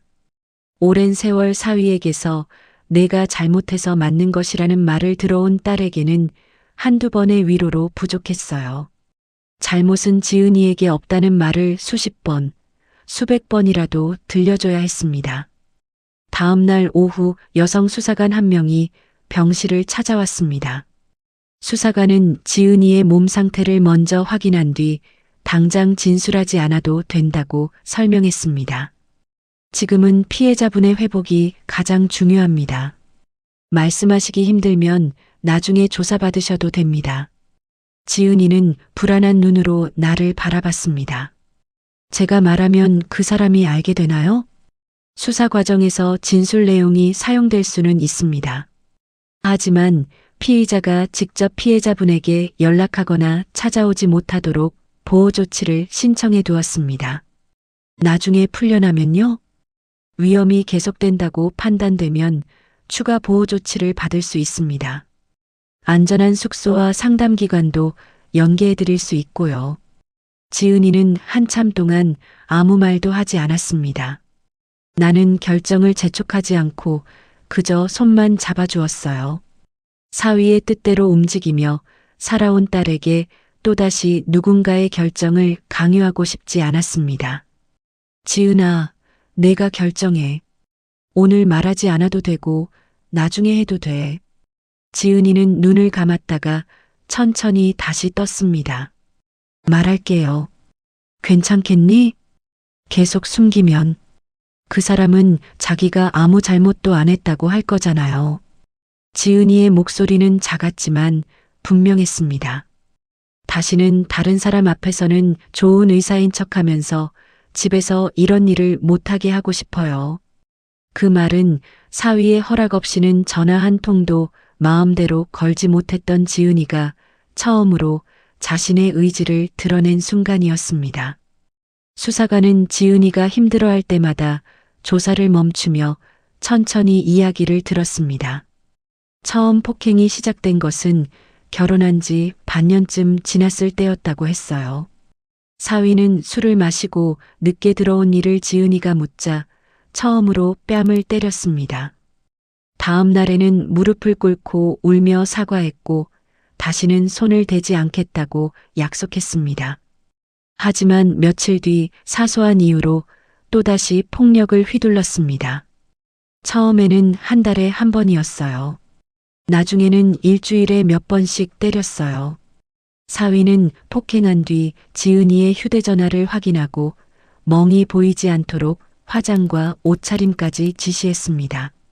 병원 직원이나 환자 앞에서는 다정한 남편처럼 행동했기 때문에 지은이의 말을 믿어줄 사람이 없을 것이라고 반복해서 겁을 주었습니다. 엄마한테 말하려고 한 적도 있어요. 그런데 그 사람이 엄마 가게와 집을 가만 안 두겠다고 했어요. 별장에는 어떻게 가게 됐습니까? 잠깐 쉬러 가자고 했어요. 차에서 음료수를 마신 뒤부터 기억이 흐릿해졌고 깨어나 보니 별장이었어요. 지은이는 별장에서 나가려고 할 때마다 사위가 어머니를 해치겠다고 협박했고 휴대전화도 빼앗았다고 진술했습니다. 그곳에 머문 것은 치료나 휴식을 위한 선택이 아니라 약물과 위협에 의한 감금이었습니다. 진술이 끝나자 지은이는 온몸에 힘이 빠진 듯 침대에 기대 눈을 감았습니다. 잘했어, 지은아. 무서워요, 엄마. 괜찮아. 혼자 견디지 않아도 돼. 나는 딸의 이마에 흐른 땀을 닦아주었습니다. 지은이는 두려움이 사라져서 말한 것이 아니었어요. 두려운 상태에서도 더는 사위의 거짓말 속에 숨어 있지 않겠다고 선택한 겁니다. 그 용기가 얼마나 큰 것인지 나는 알고 있었습니다. 그날 저녁 태호가 다시 병실로 들어왔습니다. 누님 몸은 좀 어떠세요? 괜찮아지고 있어. 지은이는 태호를 보며 희미하게 웃었습니다.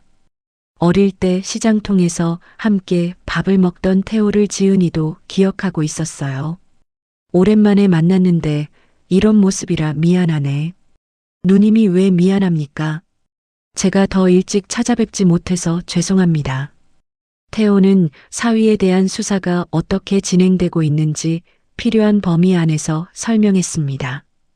별장에서는 지은이의 휴대전화와 찢어진 옷, 사용된 약품이 발견됐고 사위가 설치한 내부 카메라에도 폭행과 협박 장면 일부가 남아 있었습니다. 홈 카메라를 경찰이 불법으로 해킹한 것이 아니라 현장을 수색하며 저장 장치를 정식으로 확보한 것이었습니다. 병원에서는 해고된 직원이 말한 약품 기록과 일치하는 자료도 발견됐습니다. 그럼 저 사람이 계속 아니라고 해도 밝혀질 수 있는 거야? 네. 누님의 진술만으로 모든 책임을 지우는 수사가 아닙니다. 객관적인 자료를 함께 확인하고 있습니다. 지은이는 그 말을 듣고 길게 숨을 내쉬었습니다. 자신이 모든 것을 완벽하게 기억하고 증명해야 한다는 부담에서 조금은 벗어나는 것 같았습니다. 그리고 누님, 태호가 조심스럽게 말을 이었습니다. 최민수가 변호사를 통해 합의를 요청했습니다. 지은이의 얼굴이 순식간에 굳었습니다. 나를 만나겠다고 했어? 직접 만나게 하지는 않을 겁니다. 치료비와 위자료를 지급할 테니 처벌을 원하지 않는다고 말해달라는 요청입니다. 싫어. 지은이는 이번에는 망설이지 않고 대답했습니다. 그 사람이 별장에서 엄마한테도 살려달라고 했다고 들었어. 응. 자기가 잘못했다며 한 번만 도와달라고 했어. 나한테 잘못해서 미안한 게 아니라 자기가 감옥에 갈까봐 무서운 거잖아. 지은이는 떨리는 손으로 이불을 움켜쥐었지만 목소리만큼은 흔들리지 않았습니다. 나는 합의하지 않을 거야. 돈을 받고 없던 일로 만들고 싶지 않아. 누가 뭐라고 해도 내 결정을 따를게. 그리고 이혼할래요, 엄마. 그 말을 듣는 순간 나는 딸의 손을 더욱 단단히 잡았습니다. 그래, 이제 그놈과 아무 관계 없이 살자. 내가 혼자서도 할 수 있을까요? 처음부터 혼자 할 필요 없어. 엄마도 있고 태호도 있고 도와줄 사람들이 있어. 지은이는 한동안 내 얼굴을 바라보다 천천히 고개를 끄덕였습니다. 사위가 끌려가며 살려달라고 호소한 장면도 통쾌했지만 나에게 진짜 중요한 순간은 따로 있었습니다. 두려움 때문에 자신의 뜻을 말하지 못하던 딸이 처음으로 합의하지 않겠다, 이혼하겠다고 스스로 결정한 바로 그 순간이었어요. 그날 지은이는 사위에게서 구조된 것에 그치지 않았습니다. 오랫동안 빼앗겼던 자신의 목소리를 되찾기 시작했습니다. 밤이 깊어지자 지은이는 약기운에 천천히 잠이 들었습니다. 나는 침대 옆 간이의자에 앉아 딸의 숨소리를 들었습니다. 며칠 전까지만 해도 지은이가 살아있는지조차 알 수 없었는데 이제는 손을 뻗으면 닿는 곳에서 편안히 숨을 쉬고 있었어요. 나는 창밖의 희미한 달빛을 바라보며 생각했습니다. 사위를 체포했다고 해서 모든 것이 하루아침에 끝나는 것은 아니었습니다. 지은이의 몸에 남은 상처도 마음속에 남은 공포도 오랜 시간이 필요할 겁니다. 재판과 이혼 절차도 앞으로 견뎌야 했어요. 하지만 이제 지은이는 혼자가 아니었습니다. 그리고 다시는 누군가의 협박 때문에 자신의 삶을 포기하지 않아도 됐습니다. 잘 자라, 우리 딸. 나는 지은이의 손을 잡은 채 조용히 속삭였습니다. 내일부터는 내가 원하는 삶을 하나씩 다시 시작하자. 지은이가 병원에서 치료받는 동안 사위 최민수에 대한 수사는 여러 갈래로 진행됐습니다. 별장에서 확보한 내부 카메라 영상과 묶인 흔적, 수면 성분이 검출된 혈액 검사 결과는 지은이가 스스로 머물렀다는 사위의 주장을 완전히 뒤집었습니다. 제가 녹음한 폭행과 협박 내용, 지은이의 진료 기록, 아파트와 별장의 출입 자료도 하나씩 증거로 정리됐어요.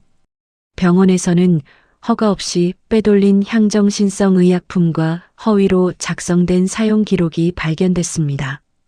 병원 자금을 개인 빚을 갚는 데 사용한 내역과 제 동의 없이 보험 계약을 진행하려고 위조한 서류도 수사 대상에 포함됐습니다. 처음에는 모든 일을 직원들의 잘못으로 돌리던 사위도 자신의 서명과 문자 기록이 나오자 더는 같은 말을 반복하지 못했다고 합니다. 사위가 운영하던 병원은 원장이 구속되고 약품 관리 문제가 드러나면서 정상적인 진료를 계속할 수 없게 됐습니다. 관련 기관의 조사와 채권자들의 조치가 이어졌고 결국 병원은 문을 닫았습니다. 다만 사위의 재산이 모두 우리 모녀에게 돌아온 것은 아니었어요. 범죄와 관련된 돈은 수사와 재판 절차에 따라 따로 처리됐고 병원비과 밀린 대금도 정리해야 했습니다. 우리는 사위의 것을 모조리 빼앗겠다고 욕심내지 않았습니다. 지은이의 치료비와 이혼 위자료, 정당한 재산분할만 법을 통해 요구했습니다. 몇 달 뒤 형사재판이 시작됐습니다. 지은이는 사위를 직접 마주하는 것이 아직 힘들어 법정에 가지 않았습니다. 저 역시 딸의 곁에 남고 싶었지만 사위가 끝까지 어떤 태도를 보이는지 확인하고 싶어 태호와 함께 방청석에 앉았습니다. 잠시 뒤 피고인석으로 들어온 사위는 별장에서 보았던 오만한 모습과 전혀 달랐습니다. 고개를 숙인 채 변호사 옆에 앉아 있던 사위가 방청석을 바라보다 저와 눈이 마주쳤어요. 그 순간 사위의 얼굴이 굳더니 황급히 시선을 피했습니다. 집안에서는 자신보다 약한 사람을 위협하던 사람이 법정에서는 제 눈도 제대로 마주치지 못하고 있었습니다. 재판 과정에서 사위 측은 지은이가 정신적으로 불안해 보호할 수밖에 없었다고 주장했습니다. 하지만 의료진은 지은이에게 사위가 주장한 정신질환의 진단 기록이 없다고 밝혔고 오히려 오랜 폭력과 감금으로 심각한 불안 증상이 생겼다고 설명했습니다. 별장의 내부 영상에는 사위가 지은이에게 약을 먹이고 출입문을 잠근 뒤 반복해서 협박하는 장면이 남아 있었습니다. 보험 서류 역시 제 서명과 인증 절차가 조작됐다는 사실이 확인됐어요. 재판부는 사위가 의사라는 지위와 피해자들의 신뢰를 이용했고 자신의 범행을 감추기 위해 지은이를 거짓말하는 사람으로 몰았다는 점을 무겁게 판단했습니다. 결국 사위에게는 감금과 폭행, 협박, 약물 관련 범죄와 문서, 위조 등의 책임을 물어 장기간의 실형이 선고됐습니다. 판결이 확정되기까지 항소 절차가 남아 있었지만 적어도 사위가 당장 지은이 앞에 나타나 다시 위협할 수는 없었습니다. 이혼 절차는 형사재판과 별도로 진행됐습니다. 사위는 처음에는 이혼에 동의할 수 없다며 지은이를 붙잡으려 했어요. 그러다 합의해주면 위자료를 줄이겠다는 조건을 내걸기도 했습니다. 하지만 지은이는 더 이상 사위의 조건에 흔들리지 않았습니다. 내가 원하는 건 저 사람의 허락이 아니에요. 저 사람과의 관계를 법적으로 끝내는 거예요. 지은이는 변호사 앞에서 자신의 뜻을 분명히 밝혔습니다. 폭행과 감금에 관한 객관적인 자료가 충분했기에 법원은 사위에게 혼인 파탄의 책임이 있다고 판단했습니다. 지은이는 이혼 판결과 함께 치료비 일부와 위자료를 인정받았고 확인된 부부 공동 재산도 정해진 비율에 따라 나누게 됐습니다. 남아있던 재산까지 전부 가져온 것도 아니고 하루아침에 큰 부자가 된 것도 아니었어요. 하지만 지은이의 이름 옆에서 최민수의 아내라는 지긋지긋한 꼬리표가 떨어져 나갔다는 것만으로도 충분했습니다. 그렇다고 판결문 한 장으로 지은이의 상처까지 모두 사라진 것은 아니었습니다. 지은이는 퇴원한 뒤에도 한동안 복도에서 남자 구두 소리만 들리면 숨을 제대로 쉬지 못했어요. 전화벨이 울리면 사위가 다시 연락한 것 같다며 손을 떨었고 문이 잠겼는지 밤마다 몇 번씩 확인했습니다. 잠들었다가도 별장에 다시 갇힌 꿈을 꾸고 비명을 지르며 깨어나곤 했어요. 나는 처음에는 그런 딸을 볼 때마다 괜찮다고 이제 다 끝났다고만 말했습니다. 하지만 상담을 받으며 알게 됐어요. 지은이에게 필요한 것은 빨리 잊으라는 위로가 아니라 무서워해도 괜찮고 천천히 회복해도 된다는 기다림이었습니다. 나는 국밥집 문을 한 달 넘게 닫고 지은이의 곁을 지켰습니다. 돈 걱정이 들지 않은 것은 아니지만 딸이 혼자 불안에 떨도록 두고 장사할 수는 없었어요. 지은이는 정기적으로 상담과 치료를 받았고 혼자 집 앞을 걷는 연습부터 시작했습니다. 처음에는 시장 입구까지 가는데도 몇 번이나 뒤를 돌아봤습니다. 그러다 어느 날 지은이가 먼저 제게 말했어요. 엄마, 가게 문 다시 열어요. 조금 더 쉬어도 돼. 엄마는 괜찮아. 나도 가게에 가고 싶어요. 어릴 때 엄마 옆에서 국밥 냄새 맡고 있으면 마음이 편했잖아요. 우리는 그 다음 날부터 가게를 조금씩 정리했습니다. 오랫동안 닫혀있던 창문을 열고 먼지를 털어내자 따뜻한 햇빛이 가게 안으로 들어왔어요. 지은이는 처음에는 손님을 직접 상대하지 않고 주방에서 반찬통을 정리했습니다. 며칠 뒤에는 계산대에 잠깐 앉았고 한 달이 지나자 단골 손님에게 먼저 인사할 수 있게 됐습니다. 예전처럼 환하게 웃는 날도 있었지만 갑자기 표정이 굳어 주방으로 들어가는 날도 있었어요. 그럴 때마다 나는 이유를 묻거나 억지로 다시 나오라고 하지 않았습니다. 딸이 스스로 괜찮아질 때까지 따뜻한 차를 끓여 옆에 앉아 있었습니다. 태호도 일이 없는 날이면 평상복 차림으로 가게에 들렀습니다. 어머니, 저 왔습니다. 오늘은 국밥 한 그릇만 주세요. 한 그릇만 먹는다는 말을 누가 믿니? 밥부터 더 안 쳐야겠다. 내가 핀잔을 주면 지은이는 옆에서 소리 없이 웃었어요. 태호는 지은이에게 사건 이야기를 먼저 꺼내지 않았습니다. 가게 전등을 고쳐주고 무거운 쌀 포대를 옮기며 필요할 때 언제든 연락하라는 말만 남겼습니다. 지은이도 그런 태호 앞에서는 조금씩 편안하게 웃기 시작했어요.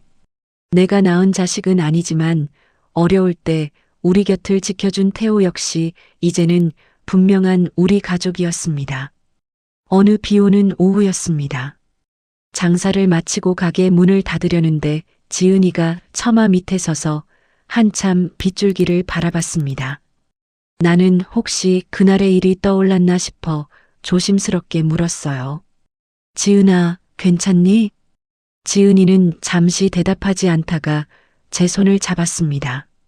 아직 비가 오면 조금 무서워요. 그래도 이제는 도망가고 싶지는 않아요. 나는 가게 한쪽에 세워둔 새 노란 우산을 펼쳤습니다. 그럼 오늘은 엄마랑 천천히 걸어가자. 지은이는 제 팔에 팔짱을 끼고 우산 안으로 들어왔습니다.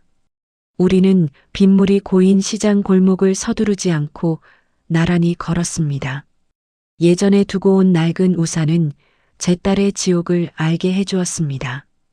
그리고 지금 우리 머리 위에 펼쳐진 새 우산은 지은이가 다시 자기 발로 세상 밖을 걷기 시작했다는 것을 보여주고 있었습니다. 지금 지은이는 여전히 치료를 받으며 제 곁에서 하루하루를 살아가고 있습니다. 완전히 좋아졌다고 말할 수는 없어요. 가끔 악몽을 꾸기도 하고 낯선 남자의 큰 목소리에 놀라기도 합니다. 하지만 이제 지은이는 무서운 일이 생기면 숨기지 않고 제게 먼저 말합니다. 자신이 먹고 싶은 것과 가고 싶은 곳도 조금씩 이야기하기 시작했어요. 저 역시 겉으로 보이는 좋은 집과 번듯한 직업보다 제 앞에 있는 딸의 표정과 목소리를 먼저 바라보게 됐습니다. 오늘도 장사를 마치면 지은이와 노란 우산을 함께 쓰고 집으로 돌아갈 겁니다. 비가 그친 뒤 젖은 길 위로 가게 불빛이 반짝이는 모습을 보면서요. 그 평범한 기갓길이 지금 우리 모녀에게는 무엇과도 바꿀 수 없는 새로운 삶입니다. 지금까지 제 긴 사연 들어주신 여러분, 오늘 하루도 부디 아프지 마시고 평안하시기를 진심으로 기원합니다. 감사합니다.